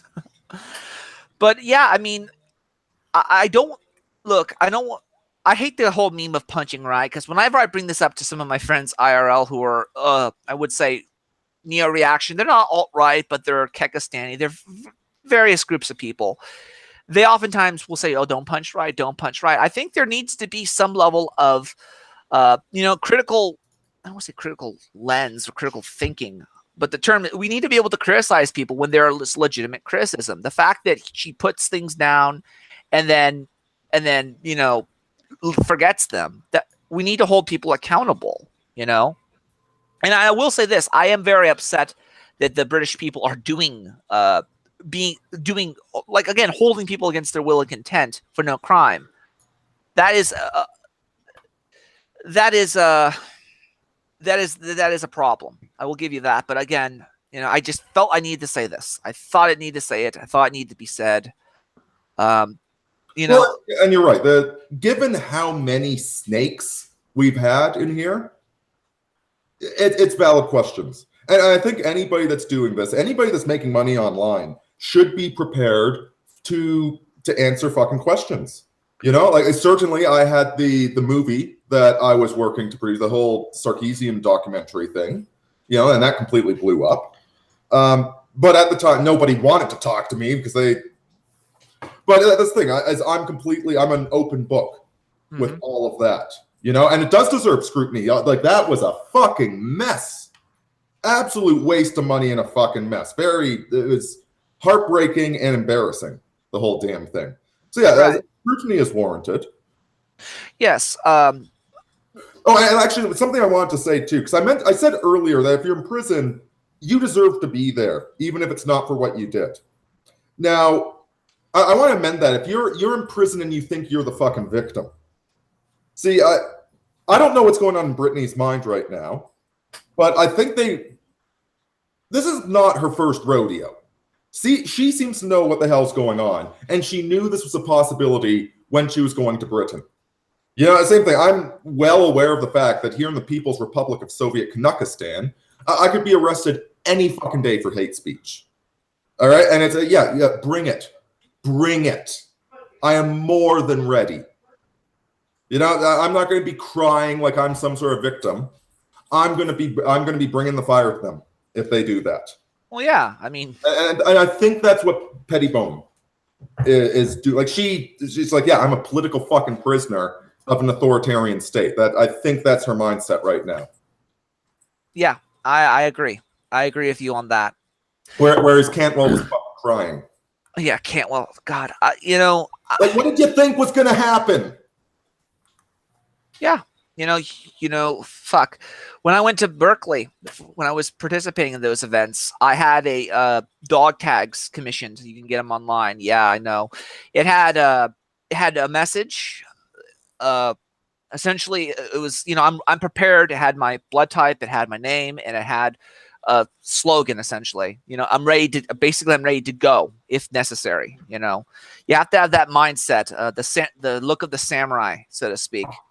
And, you know, a lot of these political activists, I don't think they understand. You know, they're not like the political activists of the 1960s, like I think it's the Freedom Riders, I believe they're called. They think they're going to get accolades and pats on the back and you a good boy. No, the Freedom Riders, they fucking signed their own will and testament. They thought they knew they were going to get their ass kicked, beaten, you know, to I guess to bring it into the Christian sense, you know, if you're going to preach the gospel, you better get ready to get your ass beaten, you know. You're going to speak the truth. You're going to get your ass kicked, you know. Regulations come for us all. Be ready for it. Yeah. Yeah. Yeah, that's pretty much what I had to say. Sorry for stopping everybody in the... No, that was you weren't stopping anything. It's on point. I have a much more positive view of Pettibone than you do, but the point, like the principle that you're advocating, yeah, we need a little bit more accountability, a bit more transparency, and less sycophancy. Yeah, you know, I mean, I keep in mind, if you don't know where the money, if there's a gap in the money, let's say, which I think there is with Pettibone, you have to ask, where's it coming from? Are people getting funded by, let's say, foreign influence? Are they being funded by the powers that be or should not be? I know that her father is a big he's a big wig in Silicon Valley, and I think that's where a majority of the cash is coming from. But even then, why do you ask for money? And like, again, where are you spending the money? If you're going, how much of the money is your actual money that you're spending on going out and doing these balls and things like that, and how much of it is actually going to activism? I kind of wish there was a way that we could have a budget, like a actual way of auditing some of these people. Well, there is a way to do that. Well, it would involve an initiative on their part, but basically form an LLC and then everything business related. You do that for the LLC, and you can't, you know, you can't fuck around with that because you can then be prosecuted for fraud if you fuck around with funds. Well, the issue with that though is the sheer overhead. I mean, it's not that hard. I mean, you can start an LLC in Wyoming or Nevada online.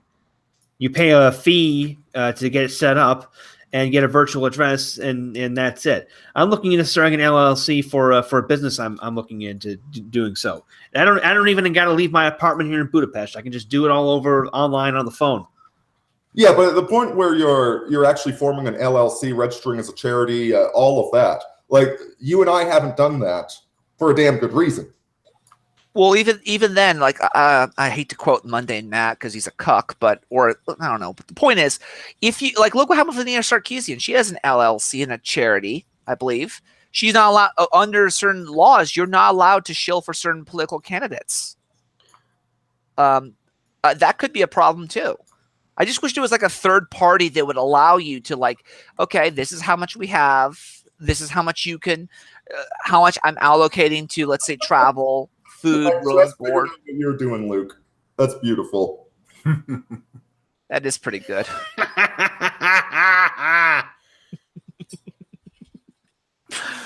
That is pretty good. Yeah, but I don't like Spencer. I fucking hate him. I think he's I think I've already said it enough. I think he's a shill for Russia, but that's pretty much it. He's disappeared up his own ass at this point. Well, I mean, he got into phenomenology, and in phenomenology, you have to huff your own fucking farts, essentially. He's so far up his own ass, he can see daylight out the other end. Yeah, these people are, again, it's the blind leading the blind, okay? It's the autist looking for autists to hang out with and just putting the thin veneer of politics over top of it. Birds of a feather will flock together. And, like, what it boils down to is simply avoiding them. You know, like on our part, they're not going to go away, sadly. Okay, there are more pathetic VGTOWs that are going to join that movement. There's more broken down MRAs. They're going to whine that they need a seat at the victim table. What we do is, like, we need to spot these fucking people earlier. All right, to make sure that we don't. Forney and I, we brushed up way too close to Spencer. Yeah, and I honestly think when all shit hits the fan, you guys have a chance and a choice to pick up the pieces if you want to, or you can leave it to die in its infancy. The movement, and I say the movement, I think you guys should. I think you have a good chance at that. And we got Coriolanus Rex joining. What's on your mind, brother? Oh, not too much, bud. Hey, Dashing Rogue, I wanted to point something out to you, buddy. All right, sure. You said you don't like when Canadians chime in on American politics, so on and so forth. And yeah, I understand that, but you gotta also remember that I would like to correct you. I like to correct you first. It's about policy. It's about policy. I don't like. It has nothing to do with politics. It has everything to do with policy. So fair enough on. Can I elaborate? Fair enough on policy. Oh yeah, for sure. All right. So when I believe it happened with the Las Vegas shooting happened, that whole tragedy and shit happened. Lauren Southern made a video saying, "Oh, I don't want to have I don't want to politicize this. I don't want to politicize this. Oh, but we should." And at the end of the video, she states, "Oh, but we should definitely have a conversation." And I think to myself, "Hold on, who's we? You live in Canada. You don't have from what I could gather online, you don't have a American citizenship. So why the hell is a Canuck pushing legal gun policy that's going to change shit? Why is this even an issue? You know, so that's what I'm trying to get across. Lauren Southern's a bit too big for her britches, but what I'm going to get at is when we're talking about policy in America, Canadians chiming in on it, is because it would eventually extend to the policy practiced around the West. So as people on the right, as conservatives, as nationalists, Canadians and Americans should be commenting on each other's policies. It as sort of like peers, holding each other accountable, or in other words, or otherwise encouraging each other. Yeah, I mean, a lot of these. There's international meetups between conservatives, like conservative Russians and Americans and Brits. They'll like get together and discuss politics. Exactly. And make no mistake, but the left doesn't give a shit about borders when they're discussing policy. They're making sure that their policies are getting pushed in every country they're in, regardless of what their actual citizenship is.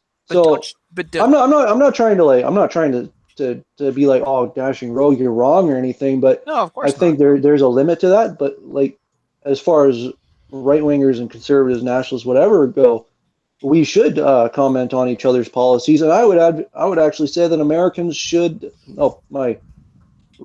like you guys should be holding Canadians, conservative Canadians, accountable for our policies and so on and so forth, and get our asses moving and so on and so forth, back and forth. Well, it's also the fact that, again, you have to look into who's setting these trends, who's saying these talking points. Is there something to be gained here? Trudeau. I don't know if anyone knows who his father. His father was part of the Club of Rome. I unfortunately know too much about him. Yeah, his father's the guy that raped Canada and turned us into a cuck country. Well, they were part of the Club Let me put this one forward for you guys. When Canadians talk about Trudeau Senior, it's like he's the greatest thing to happen to Canada. He took Canada from an $11 billion debt to a $142 billion debt in 10 years, and was the only time we had to have a martial law due to French nationalists, which he empowered through his French nationalist attitude.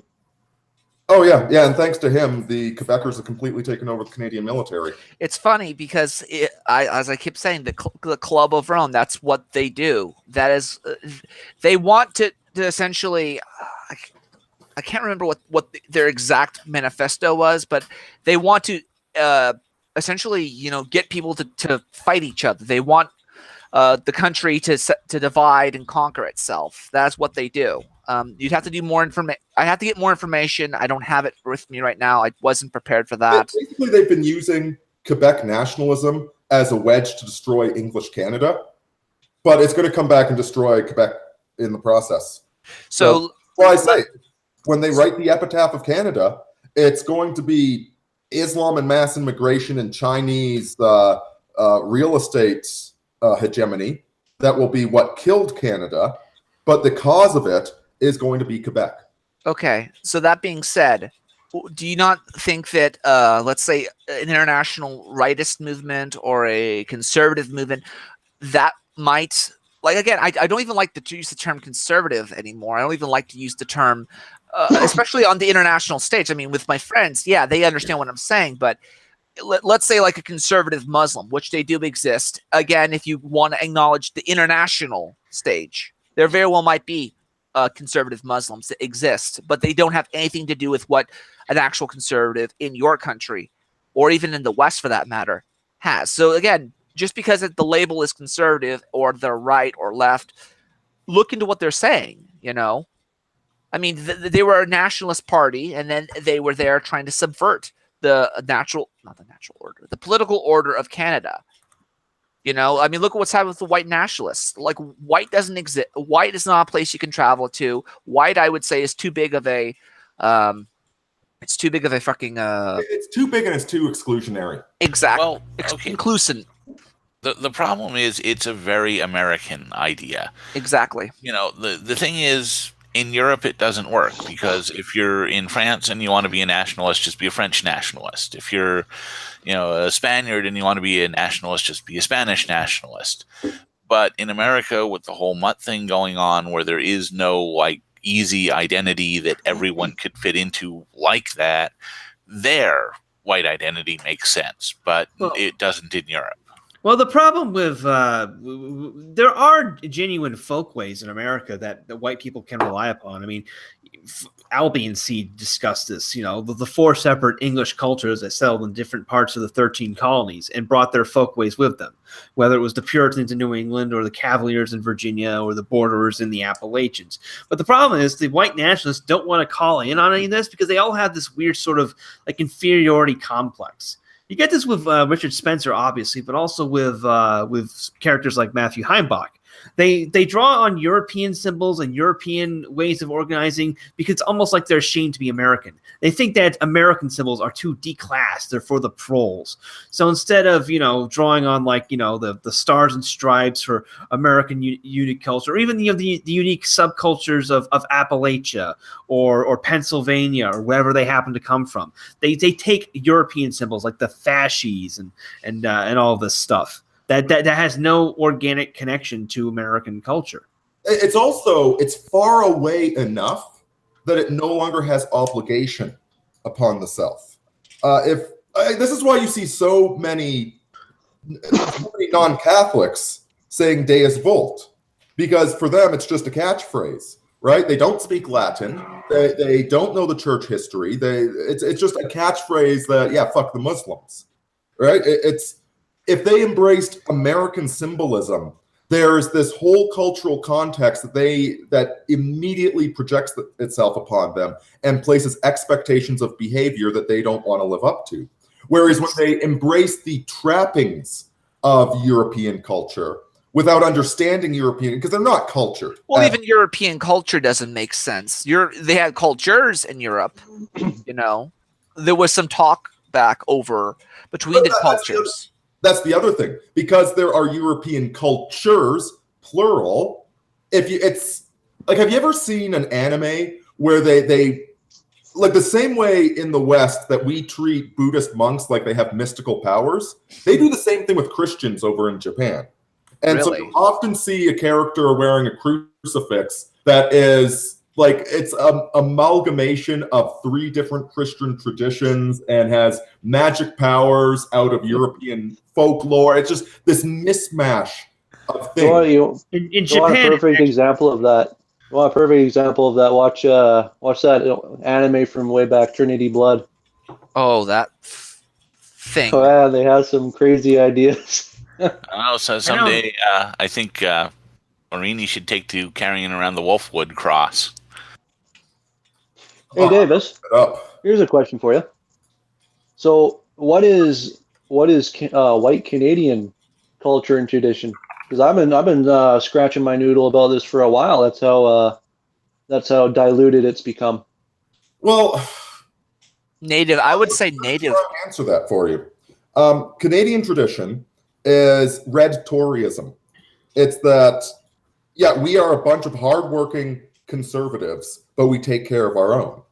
Canadian tradition is being able to withstand the elements and work as part of a team. And we're polite. We're not polite because we're a bunch of nice fucking people. We are quite the fucking opposite. We are polite because if you're not polite, we fucking kill you. And in fact, we love killing people so much that we go and volunteer for wars that we don't even care about because we hear there's an opportunity to kill people. That's how my regiment got started. We heard that the British were killing a bunch of Dutch people over in South Africa, and we said, fuck, we want in on that. Send us over there. And a bunch of private individuals raised money and bought uniforms and rifles and whatnot, and we were parading up and down the streets, training in how to kill people because we wanted to go kill some fucking Dutch people for the fun of it. That is Canadian culture. Hoorah. Killing people because it's fucking fun. At least that was Canadian culture. These days, there's a reason that the French built the Argonath for us in France. These days, it's maple syrup and fucking hockey and shitty beer. Well, that's and dildos. I think that's a result of globalization, not globalism, but globalization. I think that, and this is the reason I resist the whole white nationalist, the white identity, all this European identity, all this crap, because essentially it homogenizes people. Like we already have a very homogenized internet as it stands. Like we're all speaking English. We're all from different countries and around the world, but we all speak English. It's the lingua franca of the internet. But like again, I think what's going to have to happen is either, well, spoilers for Deus Ex or possible spoilers, destroy the internet. That might happen, and it might happen with World War III or something. But I think Luke, get that disgusting leaf off of the screen. I just sent you an image of the Canadian flag. That leaf. Yeah, Luke, throw up the red ensign. Yeah, that leaf makes me want to puke. Well, there is considerable. How old is that fucking leaf? Like it's not that old. It's only maybe like what, 30, 40 years old? Yeah, that's the Canadian flag right there. There you go. That, my friends, is the flag that the Canadians walked under live artillery fire towards German trenches under. And you see what's on there? You got the Irish Harp, you got the British Lions, you got the Scottish Lion, you got the fleur-de-lis. I don't see any fucking crescent moon on there. Yeah, I don't see any Islamized symbols. I don't see any of them. Yeah, how do you like that our like head of our army is an East Indian guy? Eh? Oh, what a fucking clown show that's turning into. I mean, like, guys, if you're a young man, seriously, join the fucking army. Okay, it's absolutely wonderful, but at the same time, understand that our army is about 5 years ahead of the American army in pause. Okay, so like that, I don't want any self-righteousness from the Americans. We're like the Canada's like the niggers, and you guys are the white working class. We're just a little bit ahead of you in the degeneracy department. We're the Irish. Well, the we Air are Force, your future. The Air Force was running drag shows at Okinawa 5-6 years ago, so I'm not even sure about that. So there's a lot of pause in the Canadian Army. You join the Canadian Army, they'll pay for your sex change. That was a debate we were having 15 years ago about whether or not the Army should pay for sex changes, okay? How much did they pay for yours? You join the Canadian Army, there's going to be one bisexual guy in the unit that makes sure to fucking tell everybody he's bisexual, all right, and you're not allowed to complain about it. There's going to be some fucking woman that needs her own goddamn restroom. There's going to be a lot of fucking pause. Deal with it. Welcome to the present fucking year. You know, like, this shouldn't be a surprise to you. The pause is everywhere. But go serve, go do it with distinction, go be a fucking man. Don't mouth off about this shit. That's what I'm here for. I'm here mouthing off so that you don't have to. So you can get all of that cathartic energy out. And guess what? The other real men in the military, they know what's up. Unfortunately, our generalship is a goddamn joke. As Forney just pointed out, yeah, we got it was you. Was it you, Forney? We have an East Indian in charge of the fucking army. I don't think it was me. I pointed out that you have I pointed out you have a Sikh in charge of the NDP. Oh yeah, we got that. By the way, he is formally engaged now. Actually, wait. I don't think the current general. Right. The current general is a guy that left his wife and then immediately started fucking one of his subordinates and married her. And he's writing the sexual harassment policy about how you're not allowed to look at women in the army. Our Minister of Immigration is I believe he's an Ethiopian Muslim. The head of our army is an East Indian Hindu or Sikh or some damn thing, and the head of our government is a French nationalist globalist fag. That's Canada in a nutshell for you, boys and girls. I always liked the way Kathy Shadle described Trudeau. She described him as living in the moral equivalent of his father's basement. Jeez. Harsh. Well, she pointed out that by age 35, Pierre Trudeau was a communist fuck, but he'd also actually had a number of significant accomplishments by the time he was 35.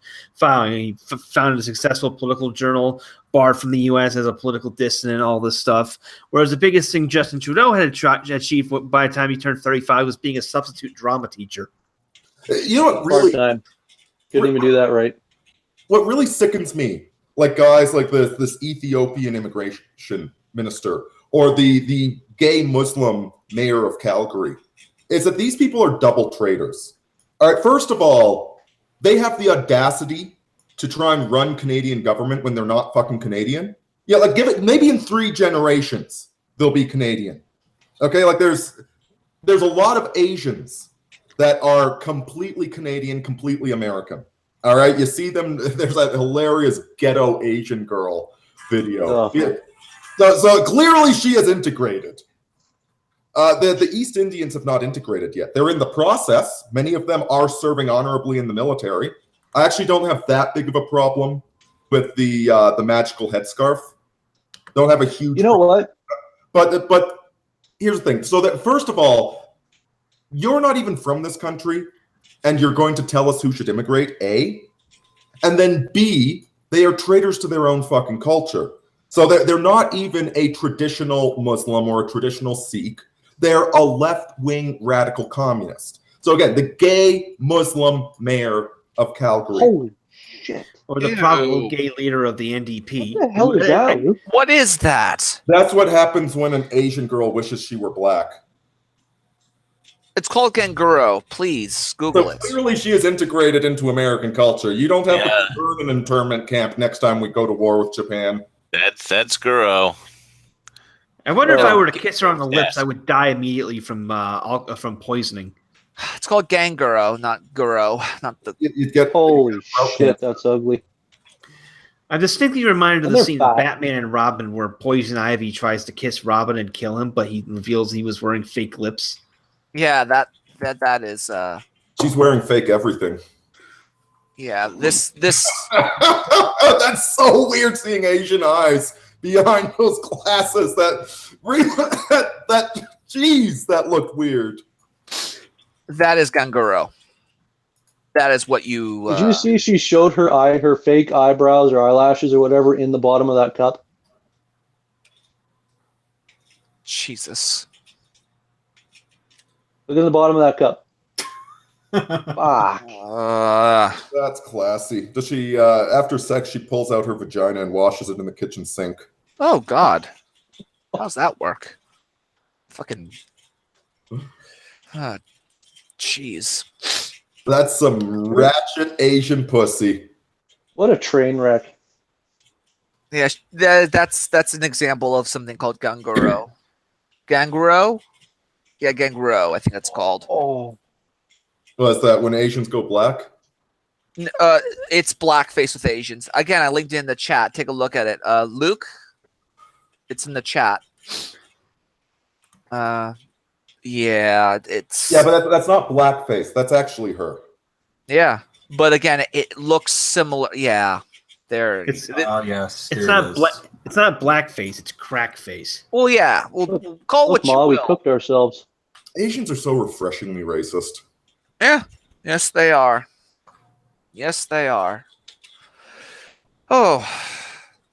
So Forney, I saw that that video or the series you did about that Super Seducer, whatever it was called. Yeah. What are your thoughts on that? It was amusing. I mean, the game is self-aware, at least. You know, when I first heard about it, I figured it would be the cringiest thing ever. But the game is self-aware about the fact that it's just a ridiculous concept, and it's fun to play. I think it's worth the whatever he's charging for it. I think it's $9 on Steam, but right. Oh, you want to hear something really interesting? Sure. Let's see. It was Wretched42 just mentioned the lesbian premier of Ontario went to visit a hijab because multiculturalism, and they made her sit in the back. There's this hilarious picture of her being a naughty little sinful woman sitting in the back of the mosque. I Googled it. I can't fucking find it. I know that it's somewhere on Goodbye America in a photo. I know, like, in the past few months they posted it. But when I Google it, I cannot fucking find it. So Google just wants you to see the reality of how Muslims treat lesbian premiers in Canada. In that case, I'm surprised they didn't kill her. VPN. Yeah, they should kill her. In any case. Yep, that's Davis, I wanted to bring up open an old scar for you. Go for it. That Black Panther movie. I'm gonna blow everyone's freaking mind. Believe it or not, the FBI agent that Martin Freeman plays, they actually made him more masculine than he is in the comic books. Are you fucking kidding? I am not fucking kidding you. In the comic books, he is a cuck of cucks. In this movie, they actually made him like this, more masculine hero type. Mind blown.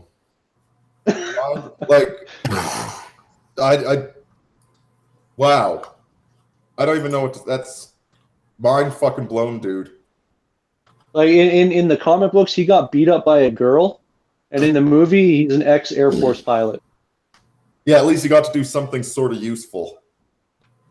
That picture of Kathleen Wynne reminds me of the naked hags in the Polanski adaptation of Macbeth. Like, she looks like she should be out eating children. It looks like one of the hags from The Witcher 3. There's a comment on that Peterson video. I just think about why any straight man would vote for this hag. But there's a comment that Peterson made, and I don't think he was touching on something, but he's a little bit too old to realize just how right he is. He was referring to the fact that, guys, 50 years ago, a man would put his kid into rugby. Whereas these days, the mums have decided that rugby is too dangerous, so they're all playing soccer over in England. And 50 years ago, the guy would say, he wouldn't care what his wife said. He's like, no, Timmy's going into rugby. Rugby made me a man. It's going to make Timmy into a man. I don't care if it's dangerous. Men need some risk. And Peterson commented that there's guilt with men. It's the guilt that men have. But he was touching on something that was so fucking right, and he didn't even realize it. Men in this culture are instilled with feminist guilt from the earliest of ages. Like, I remember back in grade 8 having this sense that as a man, I had somehow done something to oppress women like my teacher. Right? And I think if all of us look back, like that men have done something bad. Men held women back. We used to beat them in marriage, whatever. You know, we stopped them from having jobs. It's not fair. This has been drummed into our fucking heads. You go and watch a cartoon from the 80s. There is going to be an episode where a female character, there's a whole episode where the female character says, hey, I can do this too. And the boys say, no, you can't. And it's all about her proving she can do the same thing as the boys. They shouldn't be so sexist and oppressive. Every fucking cartoon had that episode. And this is what we have nowadays, is these men that have so internalized this guilt as if they personally did something against women based upon made up historical examples. There was never oppression of women any more than there was oppression of men. Yeah, you can find the occasional shitty thing in history. Yeah, oh my God, you spent the night in the king's bed? I had to sleep in the barn. Yeah, exactly. It's called life. Life sucks. Wear a fucking hat. Yeah, there's your G.I. Joe promo where the girl wants to skateboard and the boys won't let her until G.I. Joe shows up to tell them that she can as well. God, it's even the fucking bull version. I don't think Peterson realized just how deep this goes. Like, this is targeting young fucking children on a show for boys, telling them to feel ashamed of being boys, that they did something to hurt women. And this is why your cultural child abuse will do whatever women fucking tell them to. Yeah, they're letting the fag tell him. The fag's telling him to let the girl in. I mean, he looks like a fucking the Village People. Fuck. Are you gonna play the one where Doc sings some reggae? Doc sings some reggae. Jamaica man, fuck me nitty dead, we'd laugh. You guys never saw those Fensler film G.I. Joes? They're freaking hilarious. Pork chop sandwiches. Okay, so this is weird. For some reason, the chat has turned into a conversation about Uber. Uber? Yeah, like it seems like a pretty brutal system for the Uber drivers, from everything I've heard. Well, Uber's the only way to make money nowadays for people who don't have opportunities. They have to make their opportunities, so.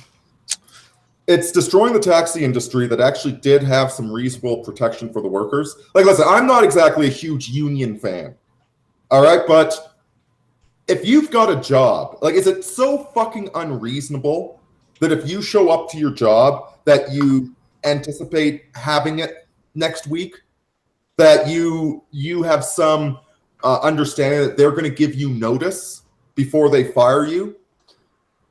You know, that you have some sort of fucking security so you can plan for the future.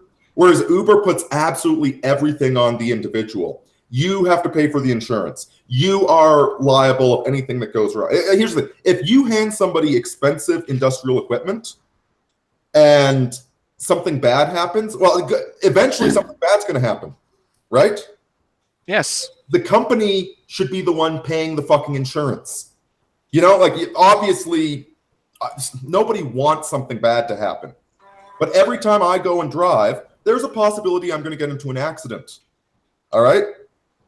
So there's a huge difference between me driving for myself and me driving 8 fucking hours, 12 fucking hours a day, driving other people for an income. Huge fucking difference between the two. And so with Uber, the individual is completely liable for all of this shit. The individual can be fired at the drop of a fucking hat if some bitch customer complains about him. On and on and on. So there's absolutely no risk for the owners. All the risk gets pushed onto the guy at the very bottom. Yeah. Sounds like a contractor I used to work with. That's the way it should honestly be, honestly. But, you know, you should get... No, I disagree. If you're going to hire a bunch of people to build a house, yeah, you get to take the lion's share of the money. But you also protect the fucking people. You pay for the workers' comp insurance. You know, you want them to pay you need to pay them more. Oh, see, that was the thing. The guy that I worked with, he put all the price on us guys. Yeah, and that's a really shitty way to run a business. It's not a very noble way to run a business. I don't fucking like that. Well, I will say, what I will say is that it's not an apples to apples comparison, but I get what you're trying to say. With Uber, I believe it's software as infrastructure as a service. What people are not infrastructure, it's software as a service. That's their business model. What they're essentially doing is they're saying you can use my service, my app, my system under these certain conditions, and you have to take, and those conditions are whatever I say they are, and that is essentially what's happening with. So you're selling your labor to Uber, and Uber will pay you. That's what they say it is to get around labor laws. But the truth is, Uber is just a way to have legalized gypsy cabs. That's the bottom line. Yeah, I agree with you on that. Well, I've worked for a few of these companies that say that you're an independent contractor, but guess what? You have to be at the office for 8 a.m. every fucking day. Yeah, well, all of a sudden, I'm not an independent contractor, am I? I'm an employee. You just don't want to give me any job security. Well, that to bring it back to Deus Ex, I believe that they stated I can't remember what dialogue tree it was, but essentially they stated that business ownership has gone down, and now you're working for someone who you don't even know who you're working for. You know, you're working for one group that's under another group, and another corporation, and you're not being hired as an employee. This is happening in the Silicon Valley. You could work for, let's say, Lockheed Martin or Apple, but they're outsourcing the HR part to, let's say, some other company. So you're not actually getting benefits from Apple, but you're getting benefits from something else. That way, you don't count as an employee. That way, you could either write them off as a tax loss or what have you. So now you're working for someone who's working for someone else who's working for somebody else. This is a bad trend to follow. Yeah, it's, listen, Money Mart is legal, but I don't consider it ethical at all. And my point is that Uber is really treading that line of ethical, right? Like one example is if you have a cab company, you've got 100 people in your cab company, as a matter of fact that like one of those guys is going to get stabbed every year, or maybe every 2 years or whatever. He's going to get assaulted by a psychotic customer. Okay, so part of running a cab company is you would have insurance to take care of that because he got injured on the fucking job. It was a risk of the job, and he should be compensated for that. Whereas if you're an independent Uber operator and you get assaulted on the job, Uber's not going to fucking pay for that. You have to pay for that. This is like the old 1800 sweatshops. You don't get any workers' comp because you're an independent contractor while you're recovering. Yep.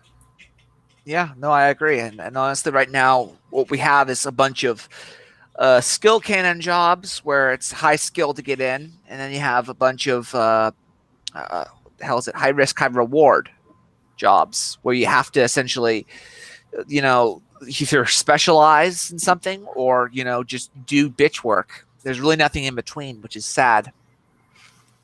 Abba saying most corporations are unethical. Yeah, I know. Like, listen, I'm fully aware of the fact that all of the pro-worker. Actually, there was some good pro-worker legislation back in the 70s. Okay, people really were being exposed to some dangerous shit back then, and quite frankly, the labor movements did a lot for the working man. You should not be inhaling toxic fumes from the plastic that you're working with and getting cancer at the age of 60. And the corporation says, "Oh well, fuck you." They actually did a lot about that, and just because we don't like the left doesn't mean they've never done anything right. Oh yeah, but at the same time, I mean, like I love labor unions like that. But the problem is when they start collectively bargaining, like some guy in Idaho starts collectively bargaining at towards the same end as somebody in Los Angeles, let's say. Like again, those giant unions, they're the problem at the end of the day. When you have like one factory that has its own problems with cooperating with another factory that has another problem that's totally different, there's an issue. Well, the whole damn society, right? Because the union might start off with at least honest goals, right? Maybe they're stupid goals, maybe they're greedy goals, but at least they're fucking honest. And then it quickly turns into a way to keep losers employed, right? The people that go up the ranks of the union and get union dues from all the brand new kids that are never going to be able to go anywhere but still have to pay the fucking dues, et cetera, and they lobby governments, you name it. I guess the takeaway is, yeah, guys, you can't be brain dead in this fucking economy. It ain't the 1950s where you show up and you work for 40 years and you get a gold watch at the end of it. You gotta be really smart, and you gotta look out for the people that are scamming you, because there's a lot of people that will promise you the fucking world. You can make all this money with Uber. Oh, we didn't tell you that you have to pay taxes on it? It was in the fine print. Which brings me back to my earlier question there, Davis. Where do you think all of us should be thinking of moving to live and start families and whatnot? Honestly, I don't think the West is going to be a viable option much longer. Ain't that not for us anyway? I would say that. Well, I have very dismal prospects for Canada. They're not zero, but they're very, very dismal. I would be looking at places that still have some inherent culture to them. Like there's a lot of Californians moving down to Texas and shitting it up there. But Texans still know who a Texan is. And a Texan, even if you're not a Texan, I'm not a Texan. But if I moved down to Texas, I could, within a few months, make some really solid friends. Because they'd realize, yeah, he speaks funny, but he's got the attitude. I'm heading to Arizona. Texas. Yeah. Go ahead. And a small town in a red state is the answer to that. And, I moved out of Silicon Valley after almost 25 years there. And that's where I'm heading. Just, look at a map, find a place, settle down. Go take a road trip there, see if you like it. You and I need to talk then. Not Australia. Australia is beyond cucked. New Zealand, maybe. That seems to be where all the 1% are building their bunkers. There's parts of Asia. Asia might well be the superpower of the next century. It's Eastern. Learn Polish or Hungarian and come out here. It's nice, fam. I would say the big thing is you need to move around a lot and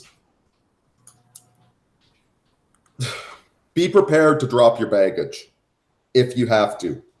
When it's time to get the fuck out, get the fuck out. Become nomadic, essentially.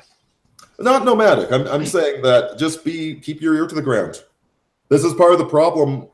The problem with not globalism writ large, but the globalism of cheap airfare, internet, you name it, easy travel, is that really nowhere is safe.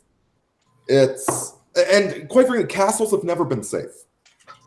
All right, you never want to, even though being on the defensive should be the easiest thing in the world, again and again and again in history, impregnable fortresses are impregnated. Well, yeah, I mean, again, you have to understand the castle is only as strong as the constitution of the people within said walls and their ability and preparedness to defend during the long haul. It's not walls that protect you. It's the right connections and networks and all of that. James Mag tosses in $5 and says, "Good call in Arizona. Just moved to Phoenix from Minneapolis a month ago. A fantastic decision." Glad to hear it, bud. And I love the weather down there. Well, I haven't actually been to Phoenix. I haven't been further south than Vegas, but I would love to visit it at some point. Again, now if you look at Arizona, Nevada, these places do not have quite as much established culture as South Carolina or Tennessee, but they do have. There's quite a bit of a love of freedom in those places. So again, you got to pay attention to what's going on. You have to be prepared to move if you have to. And I honestly think the bigger issue, it's not about where is the right place. It's about where's the right place for you. I mean, right now, I'm looking at getting some gigs here in Alberta that could potentially make me a shitload of money. So at least for the foreseeable future, yeah, I've got a really nice apartment I'm renting. I really like it. I would like to keep renting this for several years, at least. Even though I frickin' hate being in Canada, this is where I can make a bunch of money to give myself more options, right? So the career is something to consider. What are you going to do with the kids? What land calls to you? Because if you find a place that you absolutely love, then maybe it's worth staying there to fight. And I'll be frank, I love the Mojave.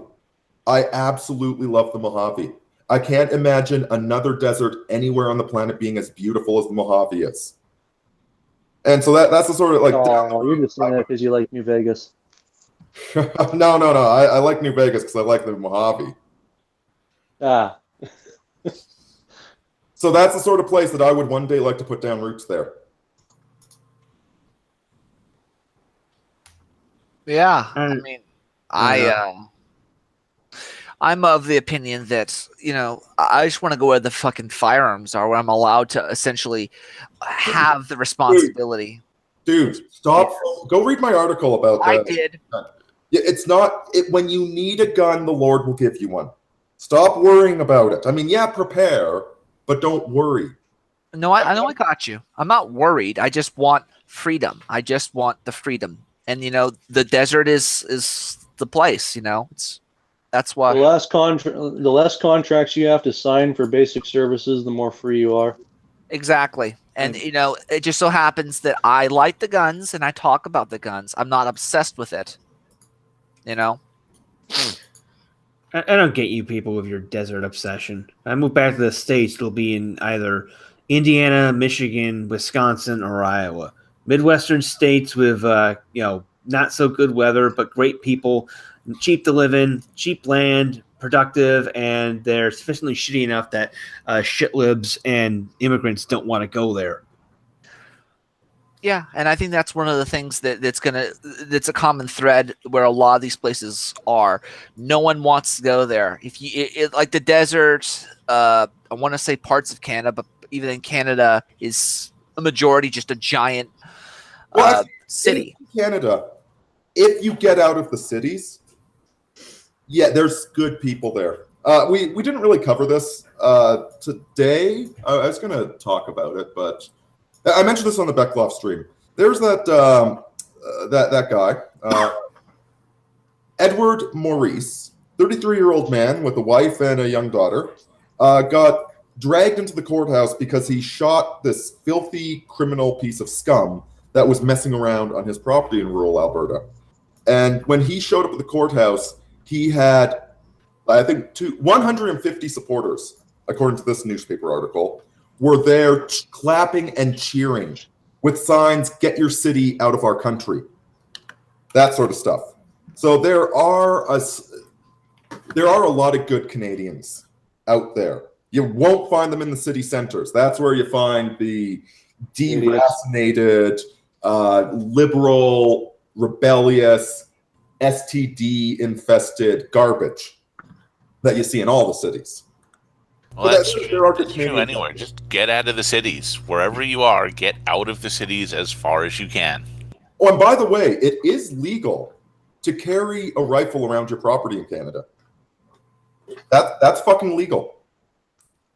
I don't understand how it happened that Australia used to be like more badass than us in a lot of ways, and yet we're the ones that still have our guns. And like every other Commonwealth country is like, no, we want to get rid of them. Oh, it's absolutely pathetic. Probably because Australia is a warm place and people there get dumber the longer they stay there. And I think that it's the native form of human life to Australia, the Aborigines, are IQ-wise some of the dumbest people on the planet. White Australians are just regressing to the mean. Well, what do you expect when like part of their mourning ceremony is smacking their head with a rock? I think there's an element of auto-castration with the gun control. I think it goes back to that same feminist guilt. All of these Commonwealth people are so eager to castrate themselves to prove what a man they are to their women. I think it's that Freudian. It might be.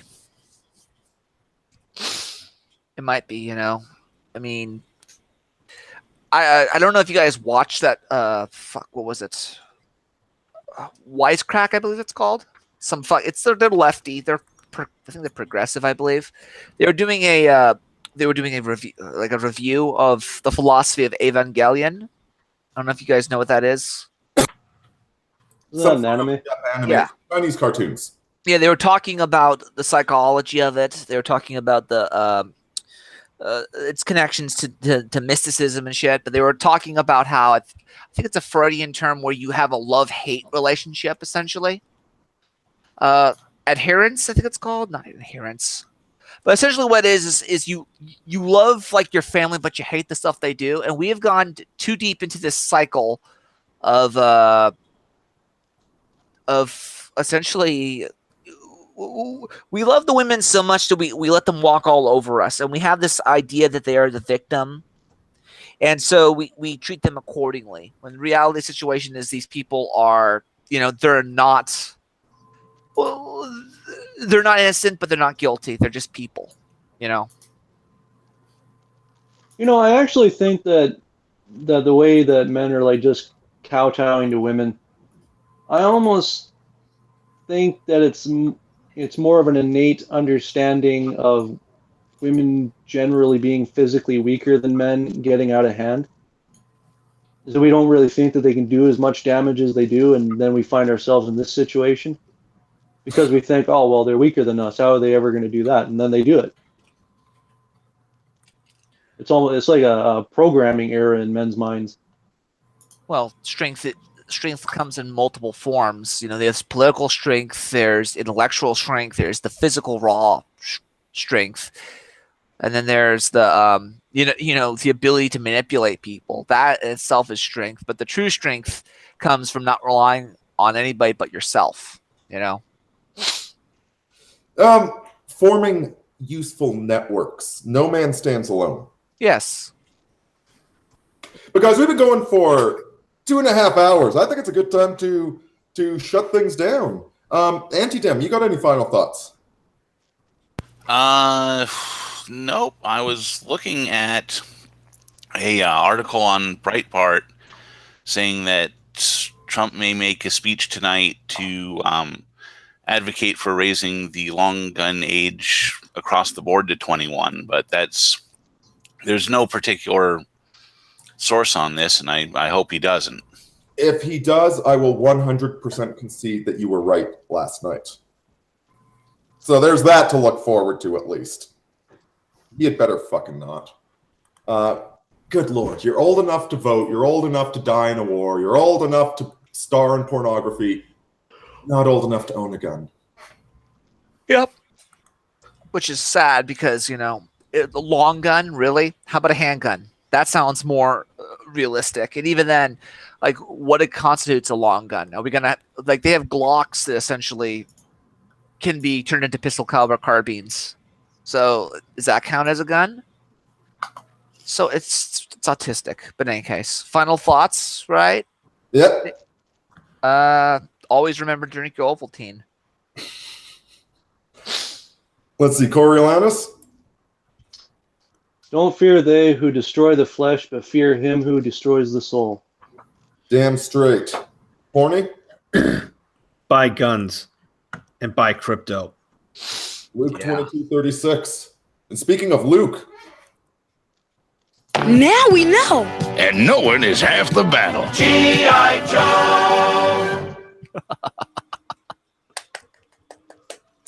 Yeah, guys, be aware of your surroundings. Be aware of who the fuck these people are leading internet movements. And buy a fucking gun. If you can buy a gun, go buy a gun. Yeah, let me show for this right now is somewhere in the next week or two, I'm going to be doing a video, which is going to be a introduction into how to get armed for people who just have no idea how to do it, who didn't grow up around it, who didn't have any of that in their family, for absolute beginners, because that's where I started a year and a half ago. So that'll be I'm interesting. looking forward to that. Yeah, I'll make sure to broadcast that as loud as I can. Yeah, guys, it is your duty to be able to protect yourself and protect others. And yeah, things are going to get interesting soon. Thank you very much for listening. Thank you for the super chats, and of course to all my Patreon backers. How else could I afford bullets after all? God bless all of you. Deus Volt. Have a great Sunday evening. This is Aurini out.